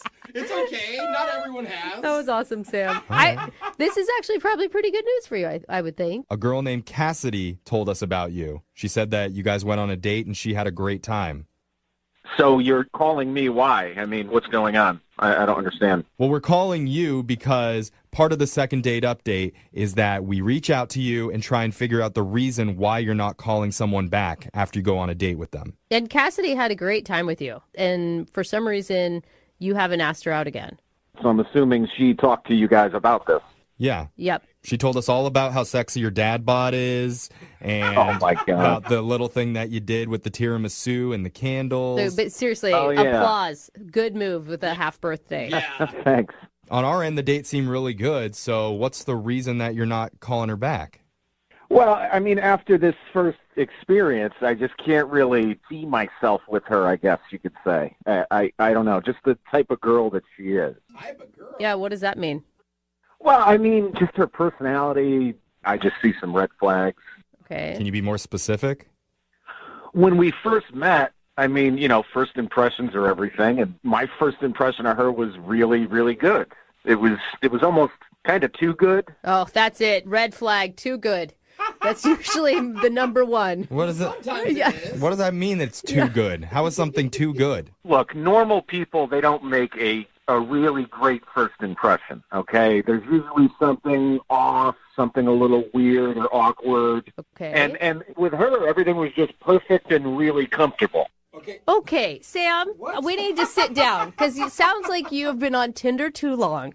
And what you expect on a first date has really changed because that is what you want. Yeah, man, Brooke's right. Like, what's really bothering you? Well, there's one thing about her. It's this listening thing. What listening thing? She's a really good listener. I thought he was going to No, I don't know. What do you mean? I feel like you're not even hearing yourself right now, Sam. Hold on, hear him out. When somebody's a really good listener, it just puts a lot of pressure on me to kind of talk well and to be interesting. Okay. I'm not used to being on a date with a girl that was so focused on me. Well, but wasn't that your whole plan? Because she told us about the social experiment you did where you had the waiter take your phones. Yeah, but because you wanted to have the time for you two to concentrate on each other. And that's exactly what happened. So, yeah, your idea worked. Yeah. But now you're saying that you're upset that she was listening to you? She just seemed like way, way too good of a listener. And it rubbed me the wrong way. It really did. I actually do kind of see what he's saying because she has been listening to this whole conversation. So basically, I'm too good of a listener, so you don't want to go on a date with me? See, she did hear it. She's listening. Oh yeah, she's been on the other line listening to the conversation. That was Cassidy. Hi. Sam, are you serious? This is honestly the most bizarre thing I've ever heard. I've literally never heard a man complain about being too good of a listener. Mm-hmm. I mean, do you normally listen that well? What has happened in the dating world, you guys? Your red flag is all positives. You realize that, Sam. I feel like this isn't really about listening or fun conversations. What's the real issue? I think he's scared. Are you scared of commitment? Is that what it is? You're scared of liking No. someone? Are you in love with your mom? No. There's some deep-seated root to this behavior. I'm trying to figure it out. Listen, Cassidy, you were so focused on me and you were just so overly kind of attentive. It just makes me think that, she doesn't know how to behave without her phone. Are you kidding me right now? That's how you think? You are crazy. Yeah, this is pretty crazy talk. I think I know what he's trying to say. I don't. Yeah. It's the same thing. I can never remember people's names. If someone can remember my name and met me once, I'm always like, how did you do that? So if a whole date goes flawlessly, I can kind of see why it's how did that even happen? But how frustrating, Cassidy. I would be so frustrated right now if I were you. Honestly, it just sounds like he wants another type of girl and not me. You think it's an excuse. You don't believe him. You think that he's just saying you're too perfect just to let you down easy? Totally, 100%. Listen, no, it isn't like that at all. I would like to do this again. I just think that maybe I could throw out a couple of suggestions for you the next time we do go out, Oh, yeah, sure, Sam. Why don't you list them off? I hope you're listening. I told you before that you made a really good first impression. How about this second time around? Maybe don't do that. What do you want her to do? Show up late? No, maybe not be so engaging. I want her to have more awkward pauses. Yeah, stumble over your words. Make him feel more comfortable, like he's not intimidated by this perfect woman. I can't believe this is happening right now. Oh. Cassidy, people talk a lot about themselves, okay? And I don't want that, but I want someone that kind of talks about themselves, a decent amount. Huh. To the point where I have to kind of fight to get a word in, What? That makes me listen. Cassidy, okay, wait, hold on. Is what you're trying to say, Sam, you just want her to be more vulnerable with you and more herself? I just don't want somebody that makes that good of a first impression. I want somebody that doesn't listen that great. And, I mean, even if you want to be kind of clingy towards me, I'm totally cool with it. Oh, my God. Not full. So Yeah, just drop the Y, just the cling. You just want a little cling from your ladies. Are you good with that, Cassidy? No. No, hold on, Cassidy. Slow down. I thought you were a good listener. Let me ask. Would you like to go out on another date with Sam? We will pay for it. Come on, Cassie. Honestly, think about it. It might be kind of fun to just go and try to have the worst date you possibly can. Really bomb I it. mean, just try to mess it up bad. Yeah, forget his name. It'd just be a fun night. Cassidy, really, listen to them. Listen to what they're saying. I know you're a good listener. And if you just go by a couple of the suggestions that I made, I think it's going to be good. It's going to be not too good, but it's going to be good. We don't want it to be great. So? What do you say, Cassidy? Do you want to be his imperfect woman? He doesn't deserve me. He needs to be with someone who's got all of these things that he wants because he's a crazy person. Yeah. He needs issues. Well, he just needs a little less self-confidence, Cassie. Actually, look, that wouldn't be that bad because she did come off very self-confident. Oh, my gosh. Okay. You lost me. Yeah, now, that's an dude. instant turn off. You're terrible. All right, well, congrats, Cassidy. Well, yeah, I mean, congrats, Yeah. but sorry we couldn't get you a second date. At least we got to the bottom of it. Yeah. Yeah, thanks for trying, you guys. Oh, all right. So did she say yes? I wasn't listening. She said no. Oh, she said no. No. Yeah, whatever. Moving 92.5. Moving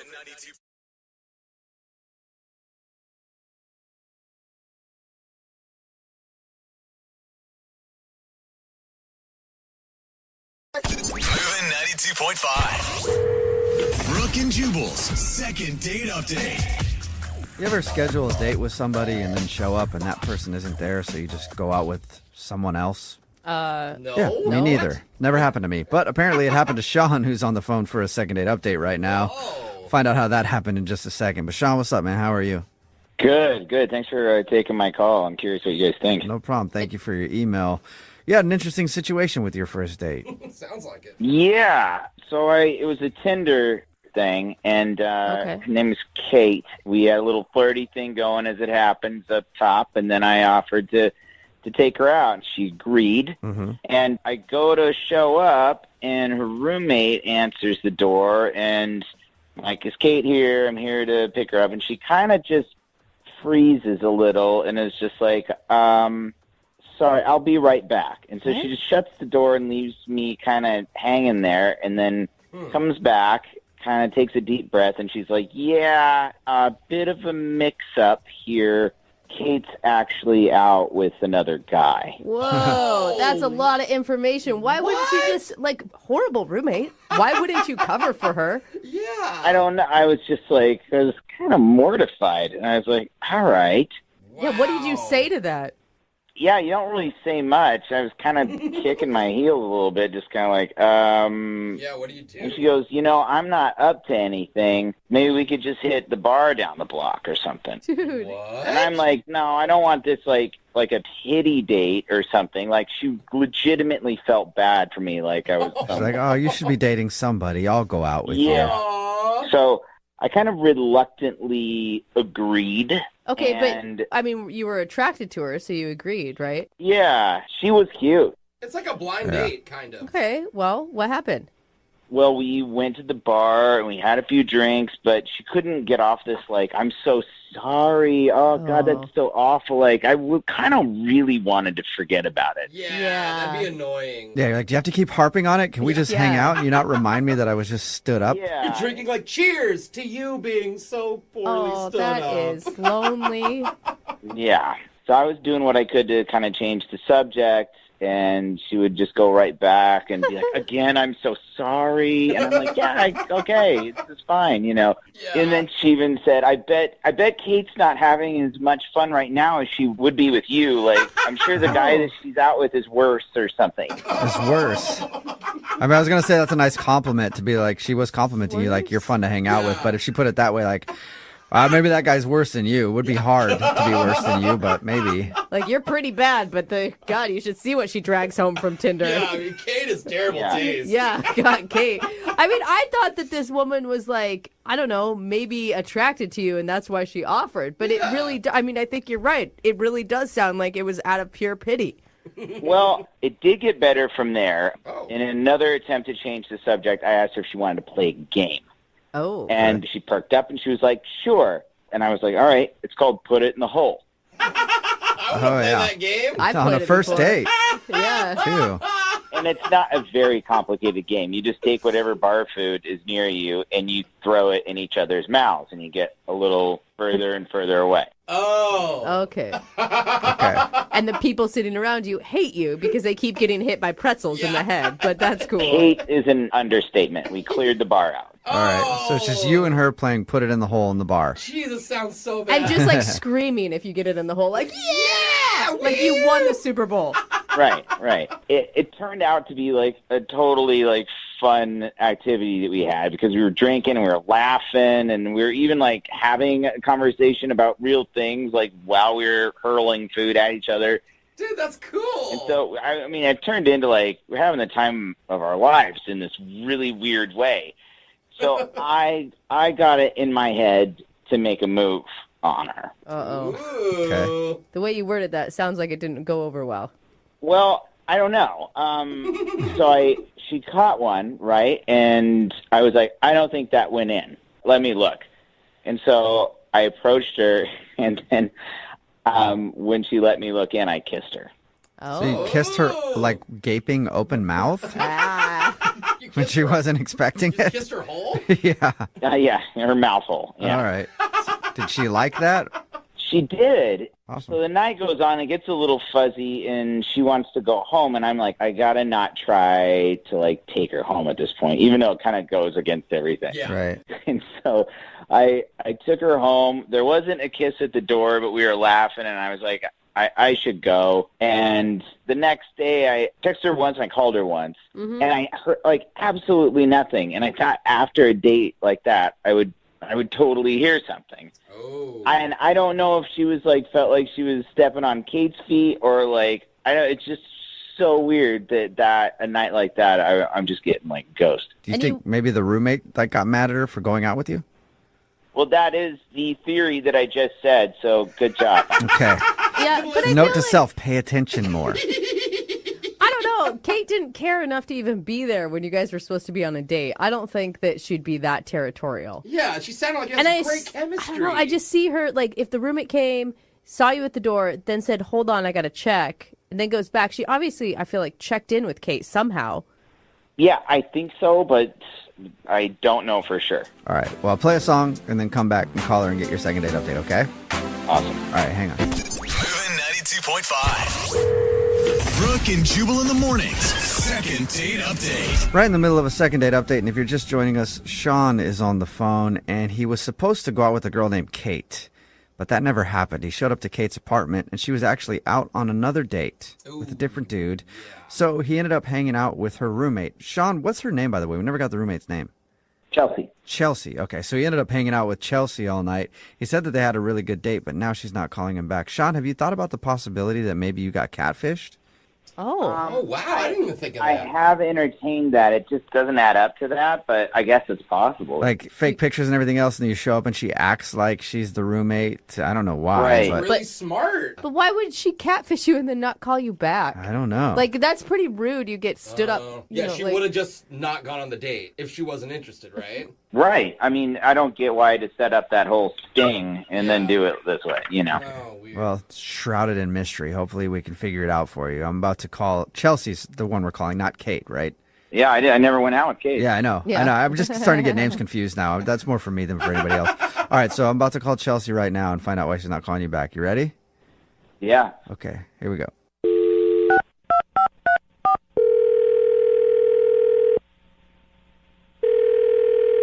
Hello, Hi, is this Chelsea? this is she. Hi, Chelsea. How are you? This is Jubal from Brooke and Jubal in the morning. Oh, is this about my dry cleaning? Because I'm picking it up today, I promise. Oh, my God. Chelsea. No, it's not about your dry cleaning. But suddenly I understand who you are because I'm the same person. I will let them know though you're picking it up. Yeah, you're not going to, though. Let's be honest. Okay, I'm sorry. I don't. Who's this? This is Jubal from Brooke and Jubal in the morning. It's a radio show. Okay. And we don't do dry cleaning, but we might start. I'm confused. Did I win like a prize or something? No, we actually do a segment on our show called the Second Date Update. That's where if you go out on a date with somebody and then don't call them back after, they can email us to get you on the phone and try to find out what happened. So we got an email about you from a dude named Sean. Oh my God. Yeah.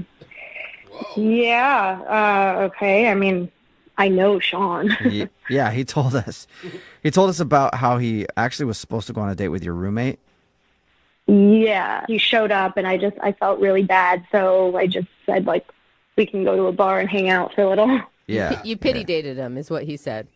I mean, it wasn't like full on pity because like if I didn't want to hang, I wouldn't have, but like it's not like he had a date with me. But did you enjoy hanging out with him, though? He thought that you guys had a great time and actually had a really good date, even though he wasn't supposed to be on a date with you. Did he tell you like everything that happened, everything we talked about? I mean, here's what he told us. He said that you guys hung out at the bar and you played a game called Put It in the Hole, where you try to throw things in each other's mouths. He told us that you kissed, and he said at the end of the night, you guys were laughing and having fun, and he thought it would be totally cool to hit you up again for another date, but he's tried to do that, and you haven't answered him. Yeah. I mean, the game was like fun and all, but honestly, he doesn't seem really honest, and I'm kind of like skeptical if he was telling me the truth or not when we went out.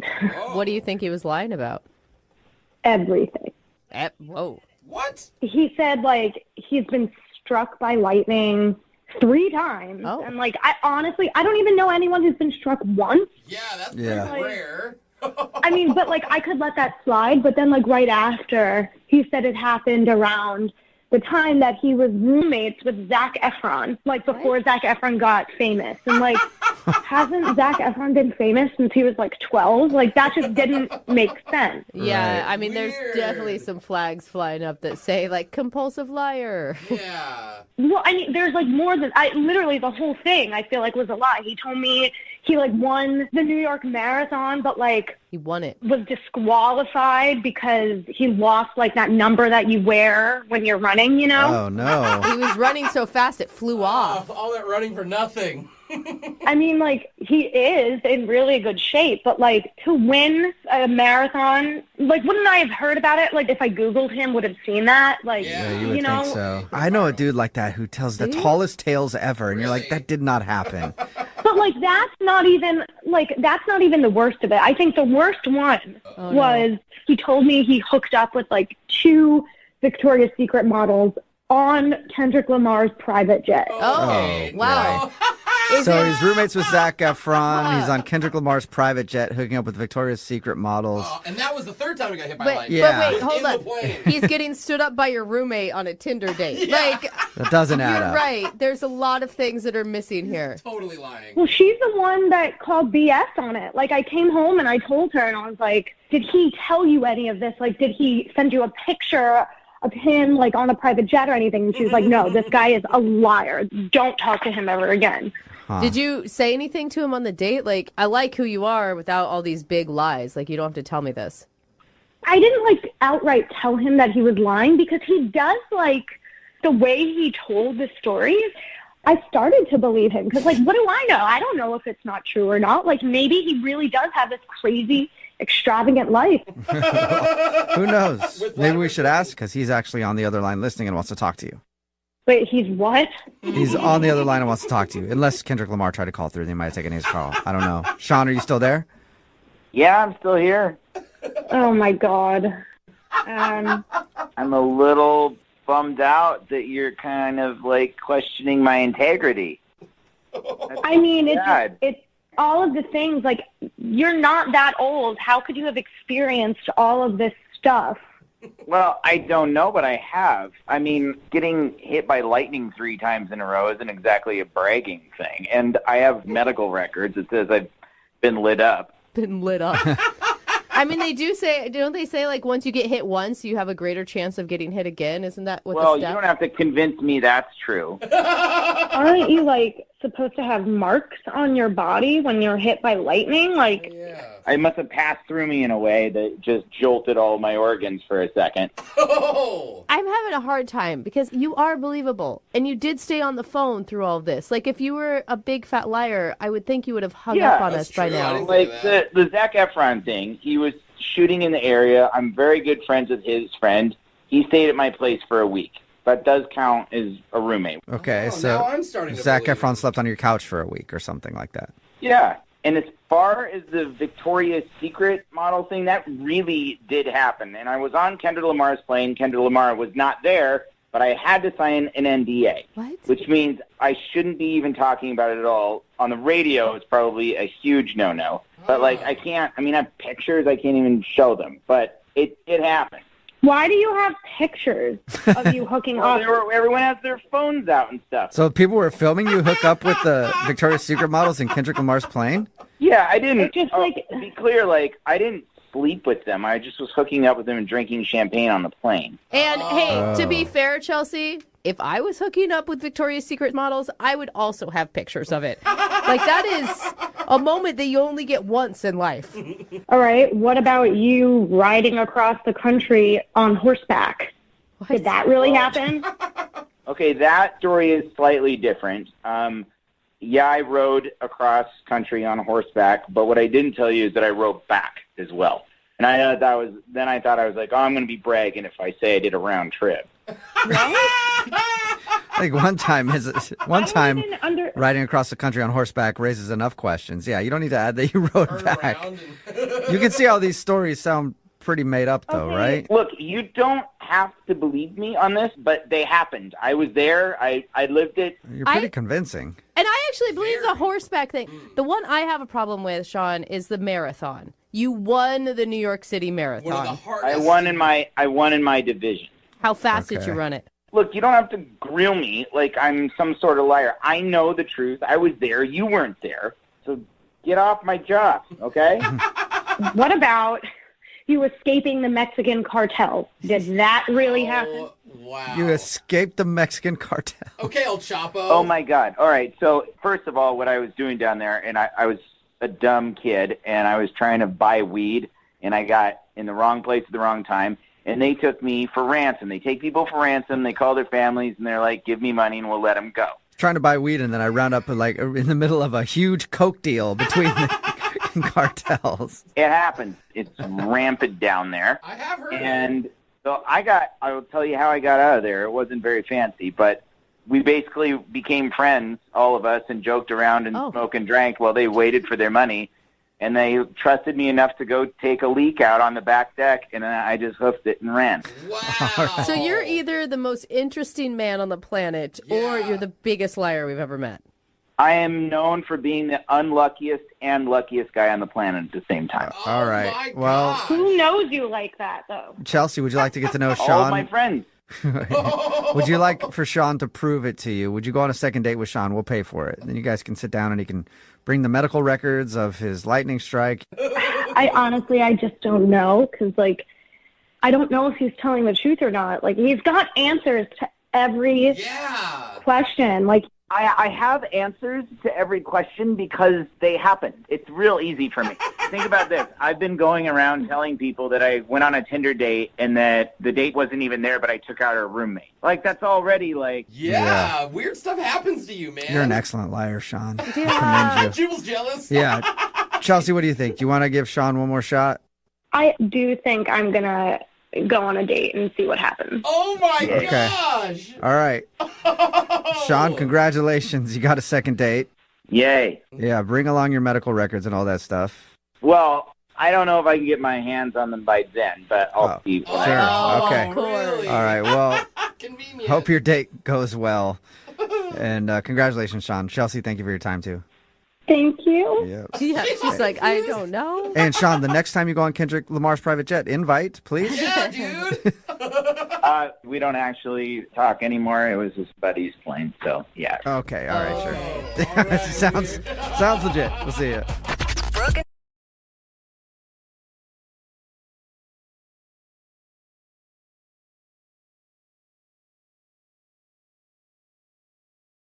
Moving 92.5. Brooke and Jubal's second date update. It can be awkward when you're out on a first date and then you run into somebody that you know and you have to sit there and have a conversation and like introduce them to your date. Like, I can't tell you how many times it's happened to me. Like, hey, this is the repo guy. He's trying to take my car. And then I have to have a long conversation with him. Like, hey, sir, could you not take my car? I'm on a date. This is my date. And then they get introduced and it's just awkward. Yeah. Well, the girl who wants to do a second date update today had an awkward run-in on her first date, and that's why she thinks she's not getting a call back. Her name is Isabel. Hello, Isabel. Hi. How are you? Good. How are you doing? Good. So your email says you think your date got screwed up because of somebody that you ran into. We'll get into that in just a second. But first, what's the guy's name that you want to call today? His name is Darren. Darren, and how did you meet Darren? I met him kind of in my neighborhood. I just ran into him one day near my house, like a few blocks away. He was on a walk, and I know it's going to sound cliche, but he has a really cute dog. So of course. I had to go over to go pet the dog. All right. Did he ask you out, or did you ask him out? He asked me out. We just kind of walked together for a while, and I told him I love animals, and his dog was adorable, and he was obviously aware of that. So we walked together a bit, and, eventually he had to go one way. I needed to turn back and go home, and he asked for my number. So I gave him my number, and the next day he called to ask me to dinner. That's cute. By any chance, did he have any binoculars or duct tape on him when you met him? No creepy duffel bag or anything. He was very normal, very charming. I was just trying to see if he set up your chance meeting while he was outside walking his dog. So where'd you guys go on your date? We went to a seafood restaurant, but nothing really fancy. I actually liked his idea of a date. It's one of the places where, they're putting the bib around your neck. Oh, yeah. You're getting your hands dirty. And I thought that was really cute. So I was excited. And you guys seem to hit everything off okay? Yeah, and he's really funny. So I spent probably the first half hour laughing, and he was great. I thought it was going really, really well. And then my old boss shows up at the table. Wait, at your table, did you just say?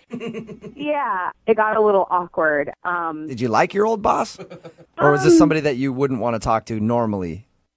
This is someone I would not want to talk to normally, and I'll tell you why. He only goes by his nickname, which is Silky. Oh, that's nasty, Silky? dude. Anyone who refers to themselves as Silky. That sounds like a fun guy to hang out with to me. Well, exactly. And so Silky walks up, and he's just a big, loud, obnoxious guy. It was really uncomfortable, and so Darren is trying to play along with all of Silky's terrible jokes, and I know it's hard to say with a straight face. It really is. It's awful. And so Darren actually offers up that it's our first date, and that just got Silky going. Oh yeah. So he's like one of those guys that's always trying to be funny and is always on. Yeah, and it was terrible because I'm sitting there with bibs around our neck, and he's asking if there's going to be kisses later. And Did you guys joke about it? I mean, if I were on a date with you and some dude named Silky came up and was being obnoxious, I would still laugh about it with you after and be like, man, I can't believe you used to work for that guy. Yeah. Honestly, I was a little flabbergasted that he was there. But, we tried to make light of it. So then Silky finally leaves, and Darren's kind of chuckling, and, he's asking, what's this guy's deal? How do I know him? And I didn't really know what to say because Silky, I knew Silky when I worked in a fast food restaurant as an adult. And it's not something that I really keep on my resume now. It was just something that happened. I was between jobs, and I worked at a fast food place, and it's just, yeah. So when you told your date that you used to work at a fast food place, you think that turned him off or something? Oh, I'm having trouble I understanding. didn't tell him. I just kind of said he was an old boss, and I didn't like working for him. And I kind of asked that we just drop it. Yeah, can we just enjoy our date together and not talk about that weirdo Silky who just crashed our date for 5 minutes?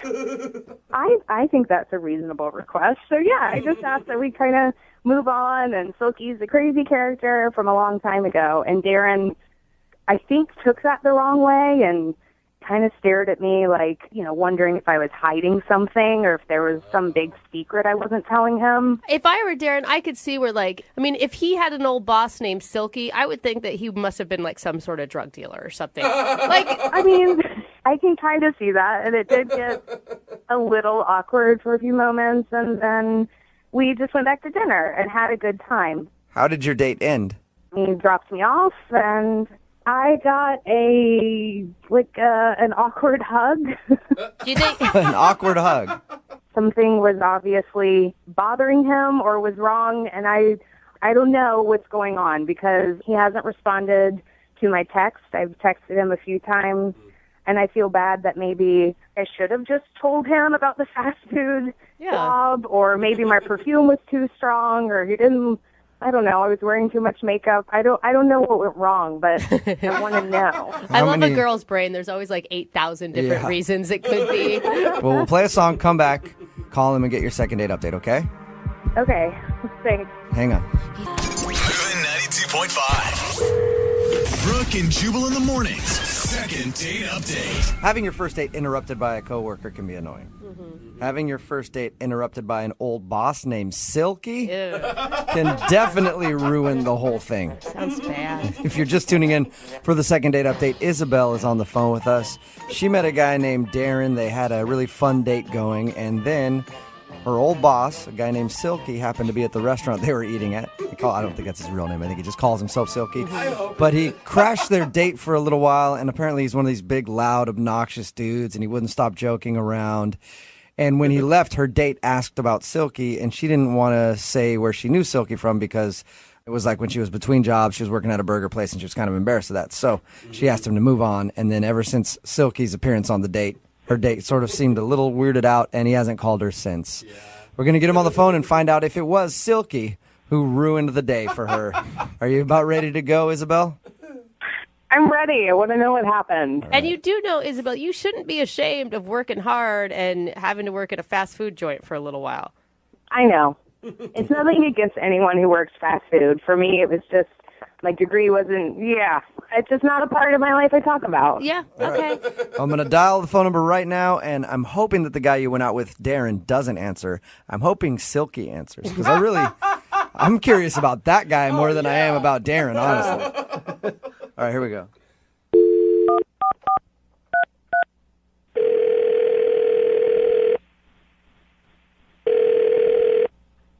Hello? Hi, can I speak to Darren, please? Is this Darren? Hey, Darren, how are you? This is Jubal from Brooke and Jubal in the morning. Okay, I'm sorry, I don't know you. I know you. I know you, Darren. Well, that's not creepy. Sort of. Whoa, who is that? Sorry, this is Jubal from Brooke and Jubal in the morning. It's a morning radio show. One of our listeners actually emailed us to see if we could get you on the phone. Why? Well, because you recently went out on a date with this person, and now you're not calling her back. So she asked if we could get you on the phone and find out what went wrong on your date and why you don't want to go out with her again. Her name is Isabel.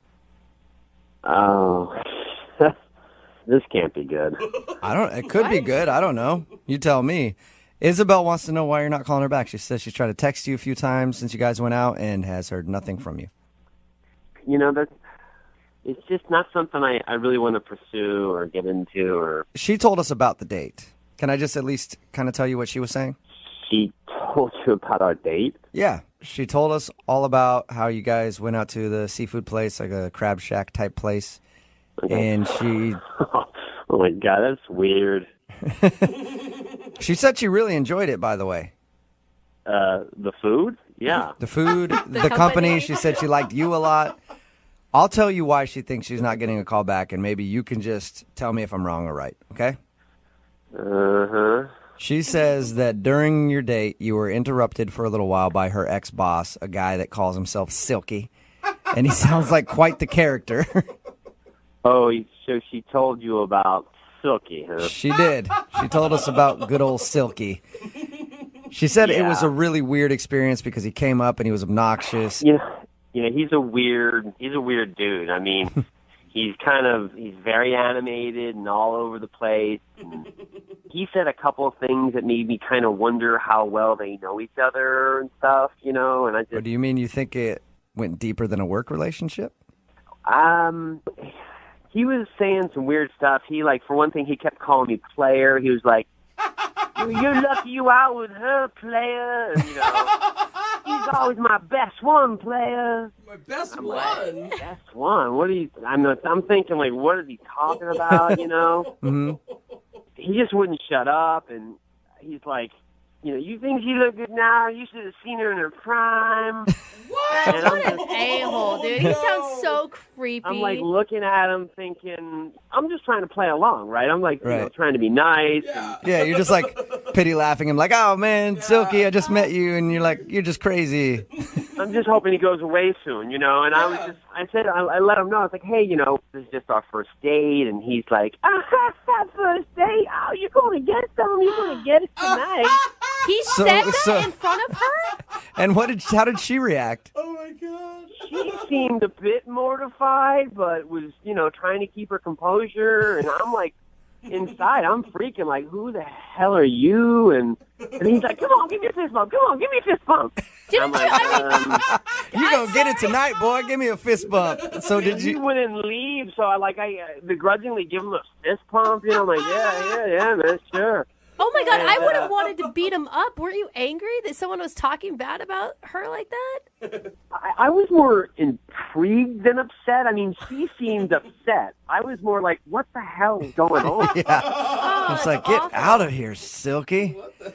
So totally. I mean, I was just, and I asked her when he left, and she didn't want to talk about it. She was like, oh, it's just an old boss. I don't want to get into it. And that made me kind of like wonder. I mean, I don't know. I mean, it just seemed to me that, possibly that maybe they knew each other in a sort of way I didn't want to get involved with. Like they had a relationship or something? No, I mean, not like a romantic relationship. I mean, it seemed like maybe she was possibly a prostitute or something. And she was one of his girls. I mean, that's kind of like the vibe I got. My instincts were like... Are you telling me you thought that he used to be her pimp? I don't know that for a fact, but I mean, without a doubt, my instincts and my thoughts were kind of feeling that and thinking that. It was very uncomfortable. So you're saying that you think she's a hooker? I don't know if she is or used to be or what the deal or wasn't, but it seemed sort of like that. Okay, so that's why you're not calling her back then. Yeah, I don't want to get involved with a guy named Silky who, is, going to, come after me. You afraid Silky's going to cut you? Oh, my God. Why didn't you... I don't even want to find out what Silky's going to do. Why not ask her? I mean, I know that's a really awkward thing to ask, but... I did ask her. I asked her who he was, and she didn't want to talk about it, and she was just uncomfortable, which added to the, That is the most ridiculous jump to conclusions I've ever heard in my life. Silky sounds like a pimp. You weren't there. So, you can say that from where you're sitting now, but I'm telling you, I'm pretty good at the character. Well, let's ask her. I think that'd be a good idea. She's actually on the other line listening, so that's possible right now. What? Isabel, or were you or are you a hooker? Oh, come on. No, I'm not a hooker, Darren. Good God. I'm not a hooker. I worked for Silky at a burger joint, and I was embarrassed, so I didn't want to tell you. Silky doesn't seem like he works at a burger joint, okay? Not the way I know he doesn't, but he somehow became a manager, and he hired me. I'm not really sure what to think, even though she just said that. You're still not sure if maybe I'm not a hooker after having dinner, after going on a walk? After hanging out, you're still not sure, Darren, if I'm a prostitute? I'm not saying you are now. Maybe you were before. I don't know. And you know what? I don't want to know. I flipped burgers, and I was embarrassed, and I didn't want to tell you. I was not a lady of the night. Well, what am I supposed to think? I mean, some guy named Silky comes up and is like, yo, she used to be part of my team. You used to see her in her prime. I mean, I don't really think that's what a burger manager leader in the morning. I bet you were a shift leader. Oh, my God, you guys, you need to stop right now. Isabel is obviously not a prostitute. I don't know. I don't know Isabel that well. Wait, so you're saying you're going to jump in and be like, you don't know me, so I'm obviously a prostitute? I called you for help. This is ridiculous. All of you are. I'm more joking with you, Isabel. Okay. I don't know what she does. I just don't want to see Silky again. You realize that you're putting one creepy dude that she used to know in the past personality totally on her. I have not seen Silky in 7 years, and honestly, I hope I never see him again. I mean, I run into him once, and this is a nightmare. It sounds worse than a nightmare. I just listen. I trust my instincts. It kind of seemed that way. I'm sorry if I got the wrong impression. It's hard not to think what I thought was Silky. So you realize now that she just worked at a burger joint. That's what I heard. Oh, my God. Darren, seriously, I work at an architecture firm. That guy was my manager at a burger joint. Yeah, not a lot of prostitutes go on to being architects. I was in between jobs. Whose side are you on? I'm on your side. I'm telling Darren that not a lot of prostitutes go on to work in architecture firms. I have a lot of experience. I know this kind of stuff. Darren, would you like to go on a second date with Isabel? We will pay for it. That sounds bad now. Doesn't Yeah, it? it Sounds does. like, how about this? Isabel will pay for this one with her own money that she earned in a very honest job. To be honest with you, I just don't think it's a good fit, and I'd rather not. Oh my God. Isabel, you don't want to go out with him anyway. No, I don't. And from now on my first date, I'll just wear a shirt that says, "Hi, I'm not a prostitute." It's a good idea. It's a nice fashion choice. And I know she'll be the death of me.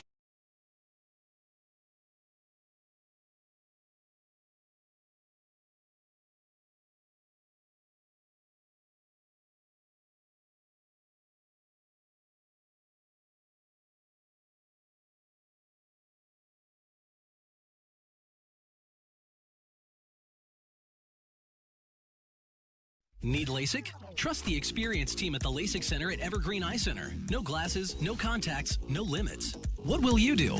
LASIK at evergreen.com. Moving 92.5. Brooke and Jubal's second date update.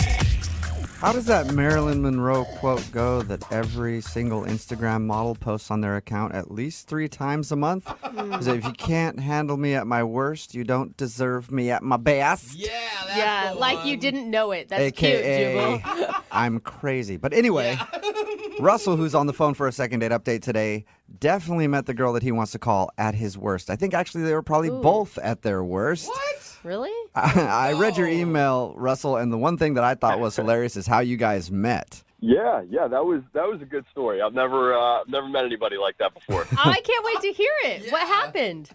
We both actually met at a Slurpee machine in a 7-Eleven. Oh, already the romance. Yeah, it was great. Not what I expected for the day, but we were both super hungover. We both had crazy nights the night before, and we were just like, I need a Slurpee. I think that's the only time I really have Slurpees anymore. I feel like I should try those as hangover cures from now on. You can actually drink with them too, just so you know. Put vodka Okay, in them. let's Anyway. slow it down. So what happened at the Slurpee machine? Like you bumped into each other and it was like one of those rom-coms? So we were both craving these Slurpees, and the Slurpee machine was broken. So, yeah. Oh, man. So we talked to the guy working there, and he said, I'll be right back. I just need the right parts to fix this. I don't know how a Slurpee machine works. Yeah. So we were waiting there for a little while, and we just started talking. You know, we started up a conversation, and we both just talked about our crazy nights, and she seemed pretty cool. I mean, she was cute. So we just decided to hang out. She was cute with last night's makeup still on. Yeah, well, you know, some guys were into that. Yeah. And you probably had last night's makeup still on, too, so it didn't really matter. Exactly. We were both at our worst. All right, so what did you guys do when you went out? Like on your actual, or was this the actual date? No, well, I guess this was the first date if you count Slurpees. But we decided to go on a bike ride around the city. Oh, not the same day you're hungover, did you? No. We both had to sober up for that. Yeah. Terrible. That's an awesome date. Yeah, right. You know, you get exercise, you get to see the town. Totally. There's something to talk about. Your blood's pumping. Everything Yeah. is looking good. How did it go? Well, the date went really well. We talked a lot. There was one point, this was actually something funny that happened. There was a mailman, and he got out of his truck, and he didn't see us coming. Oh, no. So she missed him. She went right by him. I was aimed straight for him, and I had to brake just immediately. My back tire went up, and he just was so scared, he laid down on the ground, and he was just frozen. He just laid down. He was like accepting his fate. He just saw his life flash before his eyes. Oh, What happened? Did you That's funny. crash? Did you run into him? No, just missed him by a hair. Oh. That's awkward. It's almost like you'd rather hit him if he's laid down expecting you to hit him, and then you stop short. It's kind of, well, if you stop short, it's weird. It's like, okay, who moves first now? I felt bad for the guy. yeah. But anyway, we're talking about it, and she was like, "Oh, you're such a nice guy. You know, you didn't hit that guy. You were paying attention, and you know." So I was like, "Oh, great." You know, she looks at me as this really nice guy because I didn't hit this mailman with my bike. Also, Yeah, oh, great, does. that's where her standards are. You Yeah. just have to not run over a mailman, and you're a hero in her book. That's what I'm thinking. Like, it takes so little to be a nice person these days.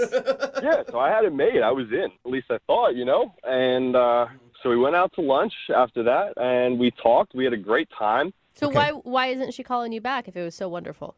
That's the part that I don't know. I have no idea. I texted her a couple days later, and I said, "Hey, I had a great time. Would you like to get together again?" And she said, "Please don't ever contact me again." Whoa, that's Oh, so extreme, man. She's not only not calling you back, she's aggressively saying, don't talk to me. Exactly. So So I wait. have no idea why. So now we're going to call her. Yeah.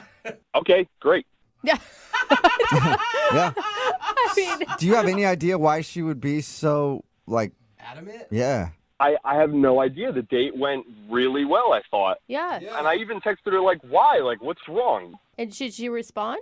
Not after that, no. No, nothing. Wow. Are you like some known felon and she did a Google search and found out all your horrible past?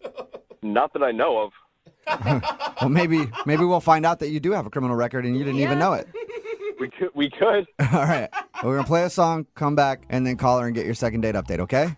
Great. I really appreciate it. Yeah, man. Hang on. Moving 92.5. Brooke and Jubal in the mornings. Second date update. Will today's second date update end with Russell getting another chance at love? Or being solo? Or with all of us getting a restraining order? I'm going to go with number 3 because the girl we're about to call sent Russell a text saying, please don't contact me. So, Russell, I am excited for the no contact order and restraining order. I've had a goal in my life to at least get one of those, and we might get both here. Yeah, let's dream big. All right. Just to remind everybody, Russell met a girl named Dana at the 7-Eleven. They were both hungover getting Slurpees. And then they started a conversation, decided to go on a bike ride, and then they had lunch. And according to him, other than almost running over a mailman with his bike, nothing bad happened. But after the date, he texted her asking if she wanted to go out again. And that's what she said. Don't contact me anymore. So we're going to contact her. That's how we're going to do it. You guys, are you sure you want to do this? I want to know. I want to get to the bottom of this. And, like, is your goal to go out again, or is it just to find out the problem? I'm more concerned about what the problem was. A second date, yeah, maybe. But, you know, I want to know what went wrong.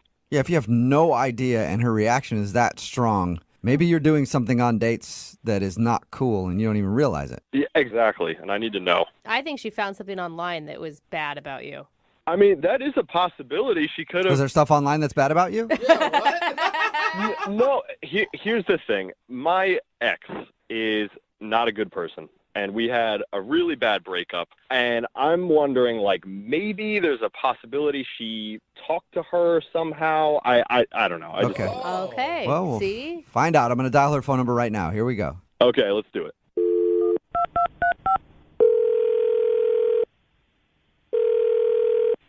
Hello? Hi, may I speak to Dana, please? Yes. Is this Dana? Dana? Hello? Hi, yeah. Yeah, hey, Dana. How are you? This is Jubal from the radio show Brooke and Jubal in the Morning. Are you okay? Dana? Dana, are Dana. you okay? Hello? I'm here. Who are you? Jubal from Brooke and Jubal in the Morning. It's a radio show. And I'll just cut to the chase real quick. We do a segment on our show. It's called the Second Date Update. That's where if you go out on a date with somebody and they end up not calling you back after, we'll call that person and find out what happened. So you went out with a dude named Russell not too long ago. No, oh my God, no.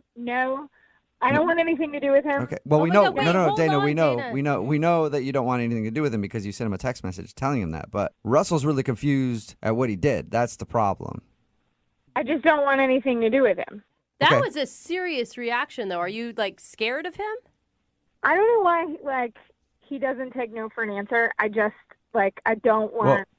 I don't agree with, Dana, here's the thing. He will take no for an answer if you can give us a reason. He's just confused because, according to him, your date was awesome and there was nothing wrong. And then right after, you seemed like you were pissed at him. So he just wants to know what's up. Well, look, yes, the date was good, but like the really good ones always turn out, like rotten in the end. So Did you find? Okay, this is my guess. You found something online about this guy. He swears that he's not a convicted felon or something. no, I didn't have to go online. He flat out told me. He He told you that he's a convicted felon? No, it's like way worse than that. Worse than a he's- convicted, than a felony? He's not a convicted felon. He's currently a felon, just not. He's running amok. Yeah, he's at large. Okay, we're joking, but what could be worse than that? I'm surprised that you don't already know since you say you already talked to him. So We did, but he sounded pretty normal, and his description of your date sounded pretty normal, but I mean, if anything, you don't obviously owe this guy anything, but no. If you told us we could get the word out to other people who may go out with him. That actually would be helpful. Yeah. Okay, so what is it about Russell that makes him so evil? Look, he told me just, casually that he works with nuclear weapons and he takes them all around the country and I don't know if he manufactures them and he works with nuclear weapons somehow. And, I'm 100% against mass destruction and I just can't. I'm sorry. I don't know a lot about the nuclear weapon game, but I don't think you could just travel around the country and sell them. I haven't met a traveling nuclear bomb salesman yet. Not a vacuum. Well, he'll tell you. If you keep talking to him, he'll just tell you. Okay, wait, hold on, though. I mean, that's great that you're anti-war, pro-peace, but why wouldn't you just tell him that? It's a first date. He flat out tells me I don't agree with it. Like, why can't I just leave? Like, get the hell out of there. Okay, so Well, I mean, that's you what can, you did. but- And are you sure he's, selling nuclear weapon? He feel like... told me. He said those words himself. That he sells nuclear weapons. I don't know exactly, if he sells them, if he makes them, if he promotes them. I don't know. But he said nuclear weapons, and I'm out. I know a good way to find out, Dana, because Russell is actually on the other line listening to this conversation right now and wants to talk to you. Excuse me? Dana, this is Russell. No, oh my God. What are you talking about? Nuclear Nobody weapons? told me that he was on the other line. I know. told you I didn't want anything to do with I him. have a bad memory. I have such a bad memory. Dana, what are you talking about? Nuclear weapons? Russell, you said that you work with nuclear weapons. I heard the words come out of your mouth. Wait, back up for a second. I don't know what you're talking about, nuclear weapons. Where'd you get this idea? From you. You said it. I work for a marketing company. What are you talking about? What? You work for a marketing company? And you guys sell nukes? What? That's an intense marketing plan. Either you guys had a really big miscommunication or you're doing something on the side that you're not coming clean about right now, Russell. I work for it's basically a PR company. We go around and we shop to companies and, to expand their markets, whatever they do. That's a complete and total lie. You were changing your story. You're making it sound because we're talking to these people, but I heard you. The words came out of your mouth. You work for this company. It's like nuclear ideas. You take them places. I don't know all the small, little, tiny details about it. All I need to know is that you work with nuclear things, okay, and that is not okay with me. What? This is a huge misunderstanding. The name of my company is called Nuclear Ideas. Like 3 words? Wait, did you say It's 3 nuclear, like as in brand new and not vague? Yes, exactly. Oh, my God. New space clear. Dana, are you still there? Yeah. Did you hear that? Yes, I heard him again. He said nuclear. Wait, do you not believe him? It's nuclear ideas. Yes, nuclear ideas. No. Like you buy a brand new car and the water's so clear. Yes. Dana, it's not nuclear as in bombs. It's new clear ideas. Oh my God. We propose new ideas that are clear to companies. Oh my God, Dana. I can't believe it. So you don't work with bombs? No, not in the slightest. I agree with you. I don't like war. I don't support that. I don't do anything involved with that at all. Oh my God, Dana, what are you feeling right now? I feel like he needs to like pronounce his words better. I don't think this one's on him. I feel like you probably should have known he wasn't talking about bombs based on subject matter. Oh my God. Far out there. Oh, I feel so sheepish. You were so fired up. I'm embarrassed. Are you sure, Russell? You really don't work with war stuff? I don't work with war stuff, Dana. I'm Things I don't 150% positive. Oh my God. I feel so stupid right now. It's okay. Dana, would you like to go out with Russell on a second date? We will pay for it. He will not. Now that you know he's not making nuclear bombs in his basement or whatever. Yeah. I mean, that was the only thing. I mean, it was a pretty big thing, except it's not real. Yeah. I don't think nuclear bomb salesmen are really like not a profession. Yeah. I mean, when he said it, I knew it sounded stupid, but like I should have asked more questions, but I just like jumped to a conclusion and Okay, so Russell, you want to go on another date with her? You know what? In the beginning of all this, I would have said yes, but you learn a lot about someone on a first date, and I've learned even more after this experience about her temperament and communication skills. So I don't think it's a good idea. So we've got you a second date, and now you're turning it down. After this, yeah. Now that's the bomb that I didn't expect. What are you doing? After all that. It was just the overreaction was fierce. Oh. But wait a minute. It was clearly a mistake. Listen, we can be friends. Ooh, friends. But I just don't think it's a good idea for me to be matched up with you on a romantic level. I just don't see it. Wow. Okay. Yeah. It's an awkward ending, isn't it? It is. I don't even know what to say. Dana, thank you for your time. Yeah, I guess mistakes happen, but Well, yep. All right. Well, sorry, guys. No, it's fine, Russell. Way to bring the mood down, though. Brooke and Jubal in the morning.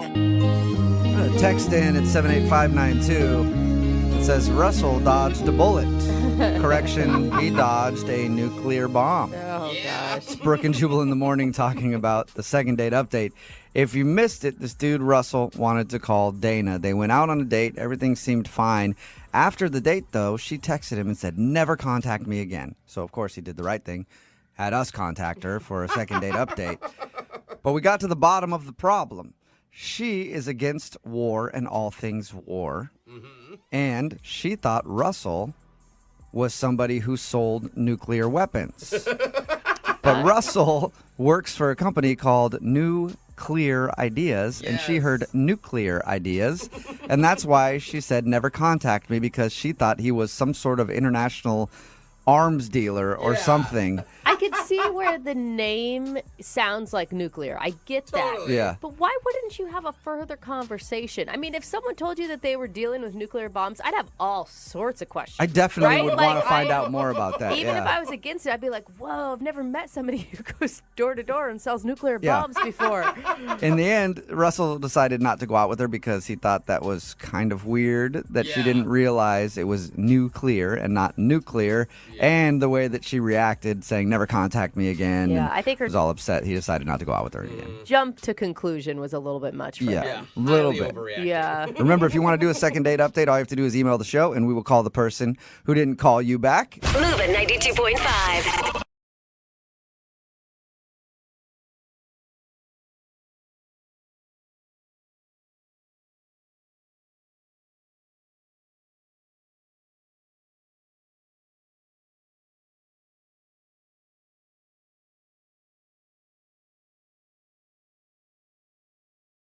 We've never done this before. A guy named Nick reached out to us for a second date. Okay. The strange part is, he says he's never even went out on a date with this girl to begin with. So wait, It's Wrong segment then, buddy. We would need a first date then. Yeah. That's not what we do. Nick, I'm hoping you've at least talked to this woman and it's not your neighbor that you're looking at through your telescope right now. Nick? Is it? Step I away hear from the heavy breathing. telescope. I am here. I was just laughing. Okay. You sound like you're doing more than laughing. No, there's no telescopes involved, I promise you. Okay, is the woman real? Does she have a name? Does she exist? Yes, her name is Whitney, and she exists, and she's amazing. Whitney sounds like a made-up name. Yeah. Oh, you guys. But how do you know she's amazing if you've never gone out with her? We've never met in person, but we have met and communicated a lot online. Okay, there's a lot of people, I use that in air quotes, online that aren't real in real life. Right. No, I know she exists. Like, we have FaceTimed.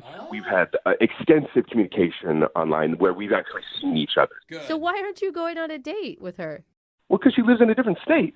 We didn't tell us that, Oh, Nick. yeah. That's very important information at the beginning. Maybe lead off with that. Yeah. Well, I mean, honestly, guys, I really felt like I was falling in love with this girl. Ooh, that's Okay, so cute. But no, whoa. You're falling in love with this girl? You haven't even seen her. on FaceTime Yeah, I've he seen has. her. I mean, I've seen her. We FaceTimed. I was so connected with this woman. Like, we have very similar, like, families. We both have sisters. We both have similar holiday things that we do. Like, Well, hold on. I hear that she has a sister. He has a sister. Sounds like they connected. That's love right there. I don't know. Okay, I don't you know know if the what? You're sisters right. have anything to do with There's a it, common but bound. You guys don't know. Get the marriage documents ready. You guys both have sisters. I think that it's romantic and that it's refreshing that you were connected to a woman on a much bigger level than just a physical Yeah, one. 5G level. For real. I was planning on flying her out or flying out to see her. That was the next step. But things just haven't been the same for a bit. So things aren't really working out the way I had wanted. So that's why I contacted you guys. All right. So this would normally be the time where I would ask you about the date that you took her on, but you haven't done that. So Yeah, I feel like we have, because it started out that we would talk like a few times a day, just like little things here and there, check in. Yeah. And then it got to the point where we would be communicating for like hours every night. Wow. That's intense. Yeah, I know. And it was going so well. We would talk constantly.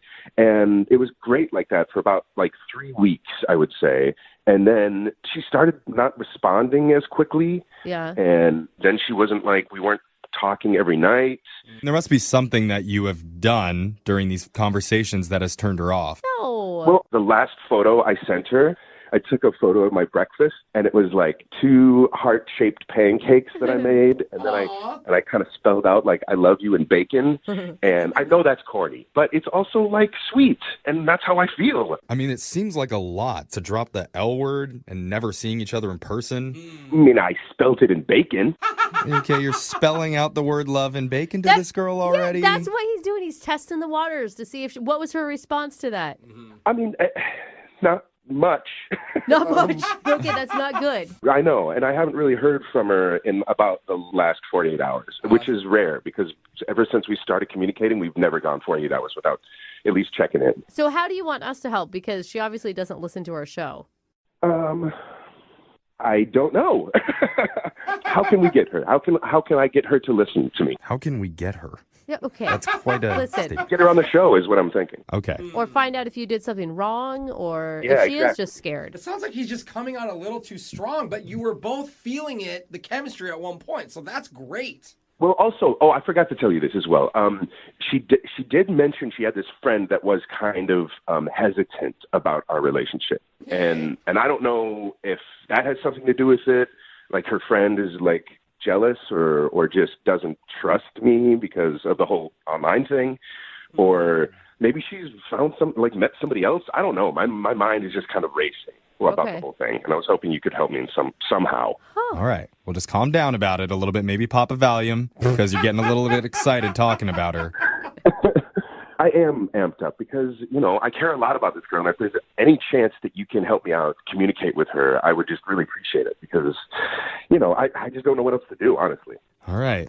I guess we'll do it. Yeah. I guess we'll do it. That's the whole point All right. of this, Thanks, Jeffrey. Jeff. Why do you hate love so much all of a sudden? What is your problem? This is What, just you- different. This guy's never even been on a date with her. But you know what? This is a It's 21st not- century, Jeffrey, okay? It's a different way that people fall in love. Just the Catch fact- up, man. The fact that they call each other every day in this day and age, that's crazy. That's more than most people. It is He's crazy. probably It getting more scares me. action than you are just via an internet screen, okay? All right. Well, you know what? Maybe we're going to prove me wrong. We're going to Yes. play a song. We'll come back and we'll give Whitney a call and see if we can get you a second date. Okay, Nick? Yes. Thank you, guys. Well, just hold on. We haven't gotten you the date yet. We're just making a call. Okay, good. Thanks. Okay. That's the energy I want. Okay. We'll be back after this. How do you know when you're really in love? Oh, Is it when you memorize that person's favorite coffee order? for sure. Ooh, that's pretty good. sign. Is it when you include them in your Facebook profile picture? Oh, hey, boo. Yo, that's official. Is it when you can confidently leave the door open while taking a number 2 in their apartment? So gross. No, that is love, I mean, that's just a long time in marriage. Yeah. I don't know if that's love. It's something. I don't know. I think the real sign of true love is when you can spell out that person's name in breakfast sausage Oh, man. It's always about the meats. and then send a photo of that in a text message. Because that's what our listener Nick did for a girl named Whitney, even though they've never gone out on a real date or seen each other in person. They live in different states, but they've been chatting on the phone and over Skype for hours on end. But lately, she's become tough to reach. Yeah. Now, Nick, I'll admit, I was skeptical when we were talking before, but during the song break, I thought about it, chugged a ton of NyQuil, and I definitely feel different. That's it? Yeah, I love that. Thank you for the support. you're welcome. That's Yeah. not support. That's You guys, I believe you, Nick. I think that love can totally happen that way. Do you regret sending that picture? Because it does seem like that was the moment things shifted. Yeah, I think I would have, had I to do it again, it would have been a little different. But, I mean, it's just bacon. It's not like you're actually dropping the L-bomb. No, I think bacon is the highest form of romance, right above diamond rings. So you can't go anywhere but down from here.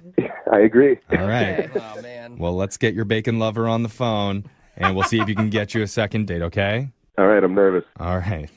I'm going to dial the phone number right now. Here we go.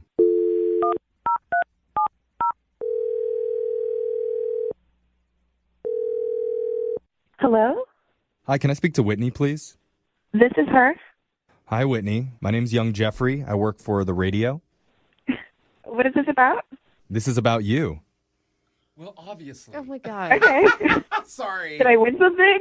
No, you didn't win. Well, maybe you won something, in a way. Maybe. Yeah, you've probably never heard our show, Whitney. We're in a different city than you. Different state, actually.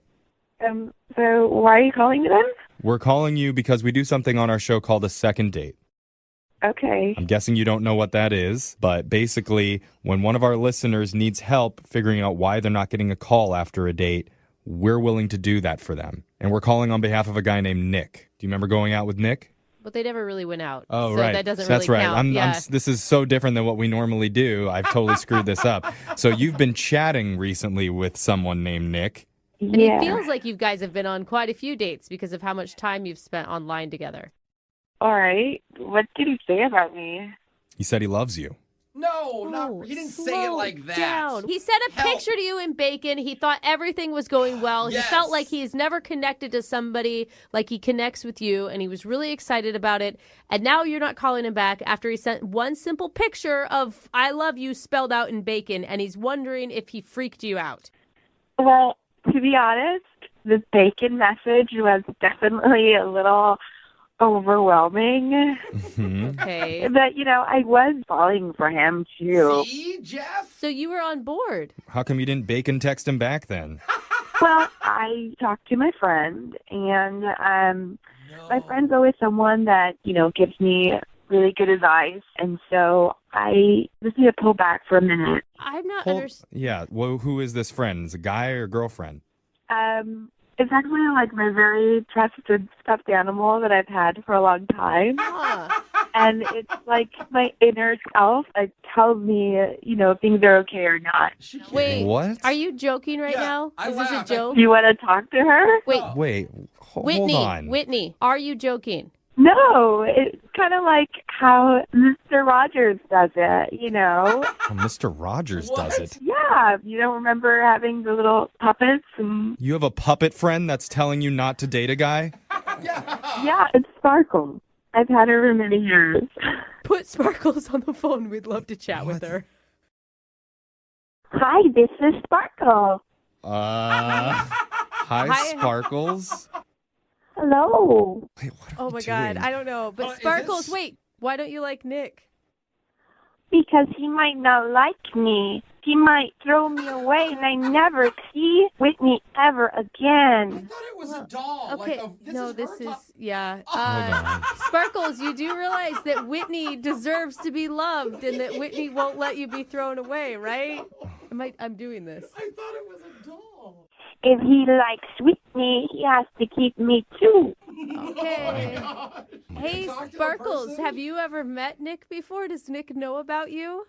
I don't think Nick knows about me. If he knows about me, he might throw me away. Okay. You haven't told? So Dating online is so weird. Wait, so... I think we need Whitney back on the phone. Yeah, let's talk to Whitney again, please. Oh, Jeff is so mad. Whitney. Hello? Is this Whitney?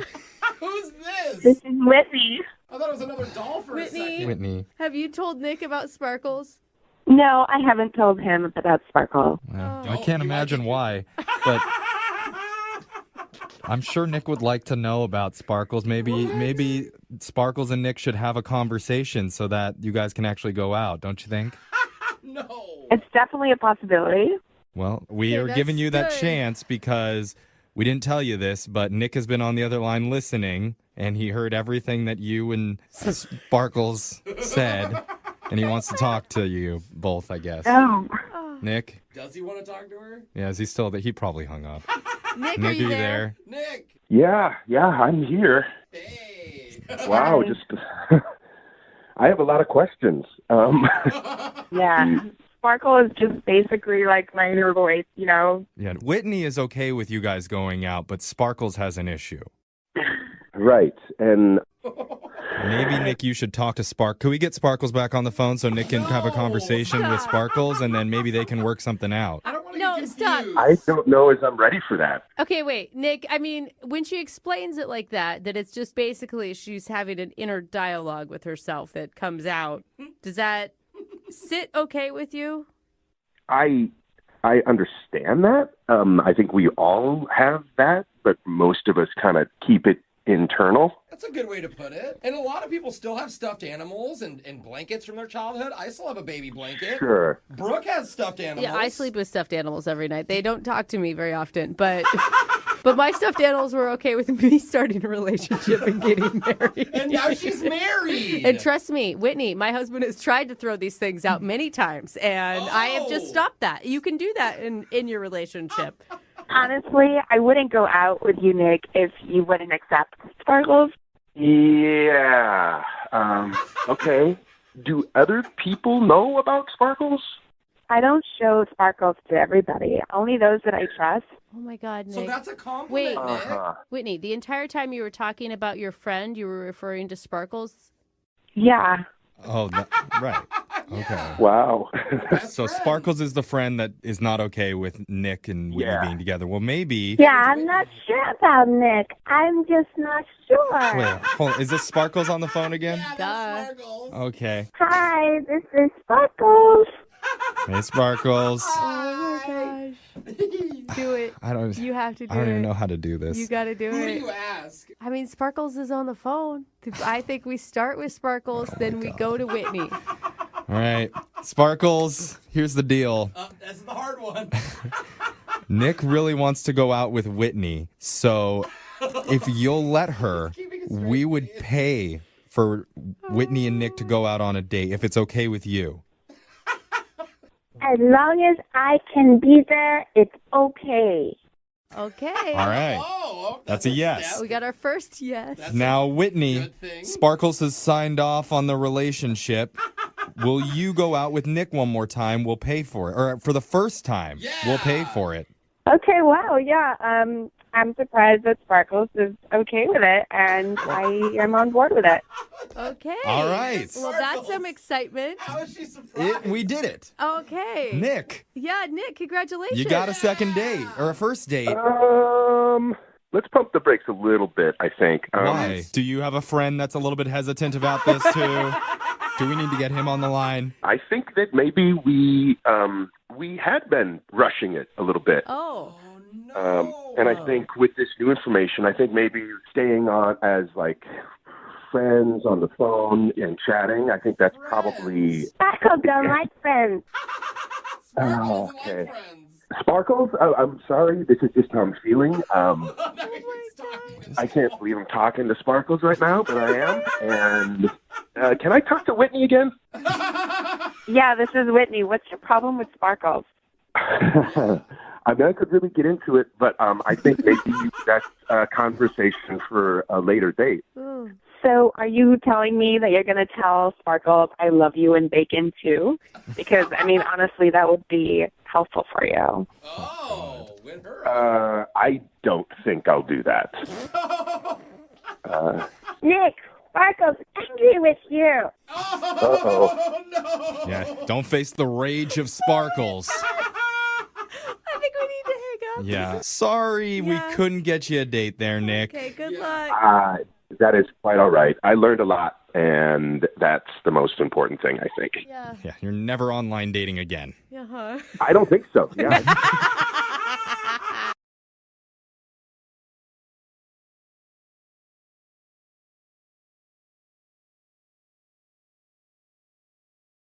Moving 92.5. Brooke and Jubal's second date update. It can be awkward when you're out on a first date and then you run into somebody that you know and you have to sit there and have a conversation and like introduce them to your date. Like I would tell you how many times it's happened to me. Like, hey, this is the repo guy. He's trying to take my car again. And then I have to have a long conversation with him like, hey, sir, could you not take my car? I'm on a date. So this is my date. And then they get introduced and it's just awkward. Yeah. Well, the girl who wants to do a second date update today had an awkward run-in on her first date, and that's why she thinks she's not getting a call back. Her name is Isabel. Hello, Isabel. Hi. How are you? Good. How are you doing? Good. So your email says you think your date got screwed up because of somebody that you ran into. We'll get into that in just a second. But first, what's the guy's name that you want to call today? His name is Darren. Darren, and how did you meet Darren? I met him kind of in my neighborhood. I just ran into him one day near my house, like a few blocks away. He was on a walk, and I know it's going to sound cliche, but he has a really cute dog. So Of course. I had to go over to go pet the dog. All right. Did he ask you out or did you ask him out? He asked me out. We just kind of walked together for a while, and I told him I love animals, and his dog was adorable, and he was obviously aware of that.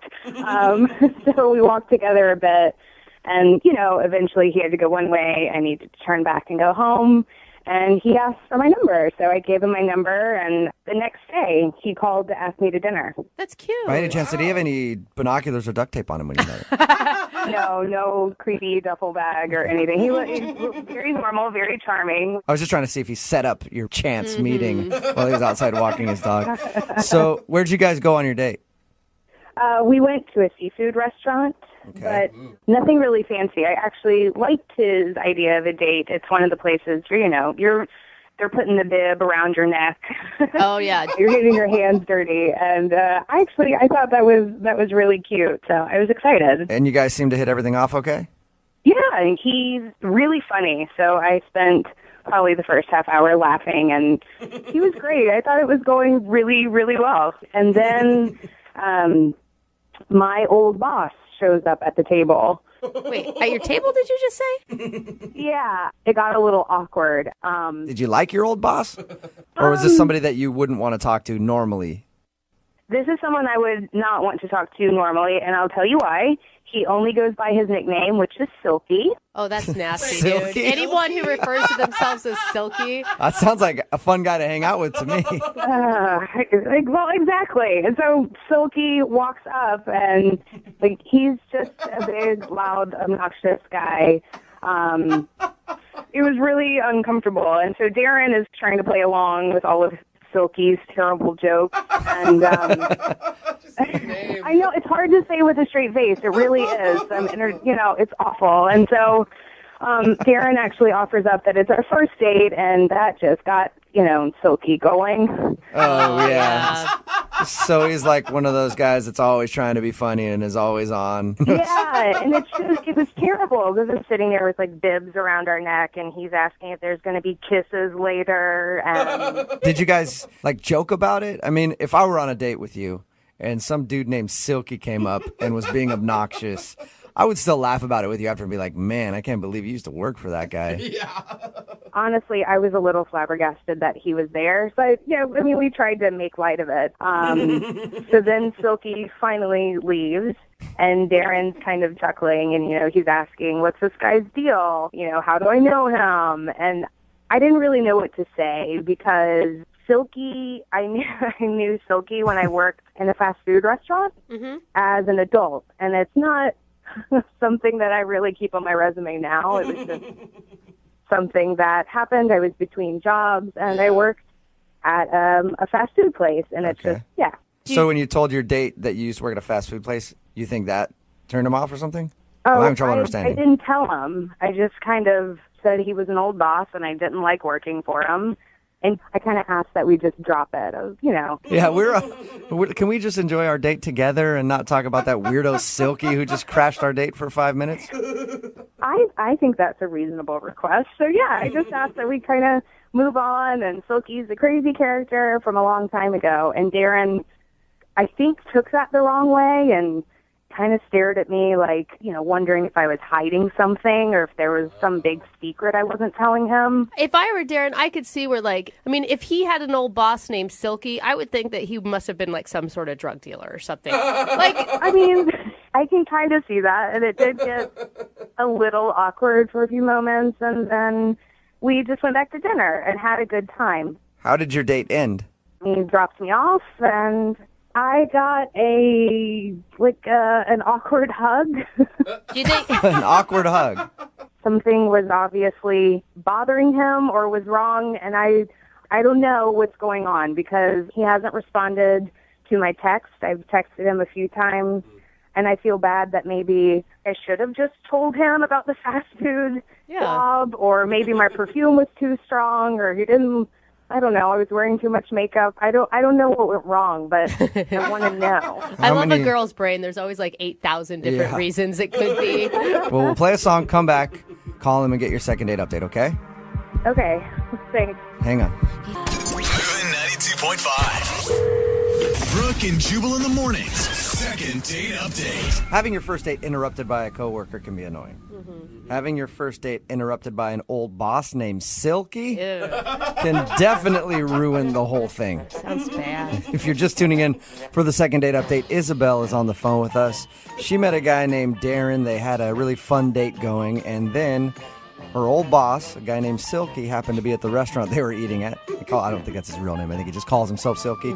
But he crashed their date for a little while, and apparently he's one of these big, loud, obnoxious dudes, and he wouldn't stop joking around.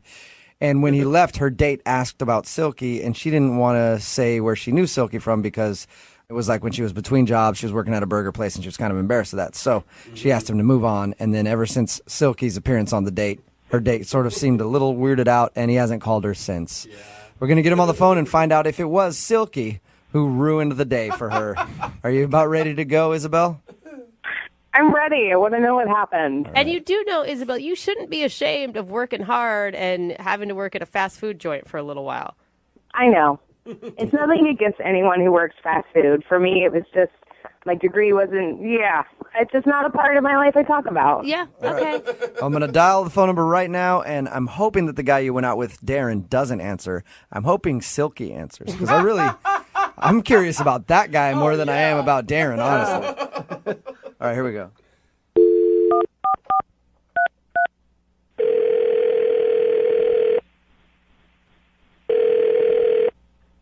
Hello? Hi, can I speak to Darren, please? Is this Darren? Hey, Darren, how are you? This is Jubal from Brooke and Jubal in the morning. Okay. I'm sorry, I don't know you. I know you. I know you, Darren. Oh, that's not creepy. Sort of. Whoa, who is that? Sorry, this is Jubal from Brooke and Jubal in the Morning. It's a morning radio show. One of our listeners actually emailed us to see if we could get you on the phone. Why? Well, because you recently went out on a date with this person, and now you're not calling her back. So she asked if we could get you on the phone and find out what went wrong on your date and why you don't want to go out with her again. Her name is Isabel. Oh, this can't be good. It could be good. I don't know. You tell me. Isabel wants to know why you're not calling her back. She says she's tried to text you a few times since you guys went out and has heard nothing from you. You know, it's just not something I really want to pursue or get into. Or She told us about the date. Can I just at least kind of tell you what she was saying? She told you about our date? Yeah. She told us all about how you guys went out to the seafood place, like a crab shack type place. Okay. And she... Oh, my God, that's weird. She said she really enjoyed it, by the way. The food? Yeah. The food, the company. She said she liked you a lot. I'll tell you why she thinks she's not getting a call back, and maybe you can just tell me if I'm wrong or right, okay? Uh-huh. She says that during your date, you were interrupted for a little while by her ex-boss, a guy that calls himself Silky, and he sounds like quite the character. Oh, so she told you about Silky, huh? She did. She told us about good old Silky. She said it was a really weird experience because he came up and he was obnoxious. Yeah, he's a weird dude. I mean, he's very animated and all over the place. And he said a couple of things that made me kind of wonder how well they know each other and stuff, and I just... What do you mean you think it went deeper than a work relationship? He was saying some weird stuff. He, for one thing, he kept calling me player. He was like, you're lucky you out with her, player. And, he's always my best one, player. My best one? Like, best one? What are you... I'm thinking, what is he talking about, Mm-hmm. He just wouldn't shut up, and he's like, you think she look good now? You should have seen her in her prime. What? What an a-hole, dude. He sounds so creepy. I'm looking at him thinking, I'm just trying to play along, right? I'm Right. trying to be nice. Yeah, you're just pity laughing him oh man, Silky, I just met you, and you're just crazy. I'm just hoping he goes away soon, and I let him know, I was like, hey, this is just our first date, and he's like, first date? Oh, you're going to get some, you're going to get it tonight. He said that in front of her? And how did she react? Oh my God. She seemed a bit mortified, but was, trying to keep her composure, and I'm inside, I'm freaking who the hell are you? And he's like, come on, give me a fist bump. Come on, give me a fist bump. I'm like, you gonna get it tonight, boy. Give me a fist bump. So did you? He wouldn't leave, so I begrudgingly give him a fist pump. I'm like, yeah, man, sure. Oh my God, I would have wanted to beat him up. Weren't you angry that someone was talking bad about her like that? I was more intrigued than upset. I mean, she seemed upset. I was more like, what the hell is going on? Yeah. It's get out of here, Silky. So totally. I mean, I was just, and I asked her when he left, and she didn't want to talk about it. She was like, oh, it's just an old boss. I don't want to get into it. And that made me kind of wonder. I mean, I don't know. I mean, it just seemed to me that, possibly that maybe they knew each other in a sort of way I didn't want to get involved with. Like they had a relationship or something? No, I mean, not like a romantic relationship. I mean, it seemed like maybe she was possibly a prostitute or something. And she was one of his girls. I mean, that's kind of the vibe I got. You instincts were Are you telling me you thought that he used to be her pimp? I don't know that for a fact, but I mean, without a doubt, my instincts and my thoughts were kind of feeling that and thinking that. It was very uncomfortable. So you're saying that you think she's a hooker? I don't know if she is or used to be or what the deal or wasn't, but it seemed sort of like that. Okay, so that's why you're not calling her back then. Yeah, I don't want to get involved with a guy named Silky who, is, going to, come after me. You afraid Silky's going to cut you? Oh, my God. Why didn't you? I don't even want to find out what Silky's going to do. Why not ask her? I mean, I know that's a really awkward thing to ask, but I did ask her. I asked her who he was, and she didn't want to talk about it, and she was just uncomfortable, which added to the, That is the most ridiculous jump to conclusions I've ever heard in my life. Sounds like a well, you weren't there. You weren't there. So, you can say that from where you're sitting now, but I'm telling you, I'm pretty good at the character. Well, let's ask her. I think that'd be a good idea. She's actually on the other line listening, so that's possible right now. What? Isabel, or were you or are you a hooker? Oh, come on. No, I'm not a hooker, Darren. Good God. I'm not a hooker. I worked for Silky at a burger joint, and I was embarrassed, so I didn't want to tell you. Silky doesn't seem like he works at a burger joint, okay? Not the way I know he doesn't, but he somehow became a manager, and he hired me. I'm not really sure what to think, even though she just said that. You're still not sure if maybe I'm not a hooker after having dinner, after going on a walk? After hanging out, you're still not sure, Darren, if I'm a prostitute? I'm not saying you are now. Maybe you were before. I don't know. And you know what? I don't want to know. I flipped burgers, and I was embarrassed, and I didn't want to tell you. I was not a lady of the night.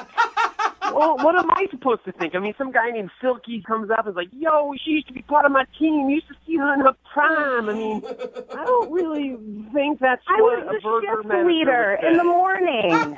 I bet you were a shift leader. Oh my God, you guys, you need to stop right now. Isabel was obviously not a prostitute.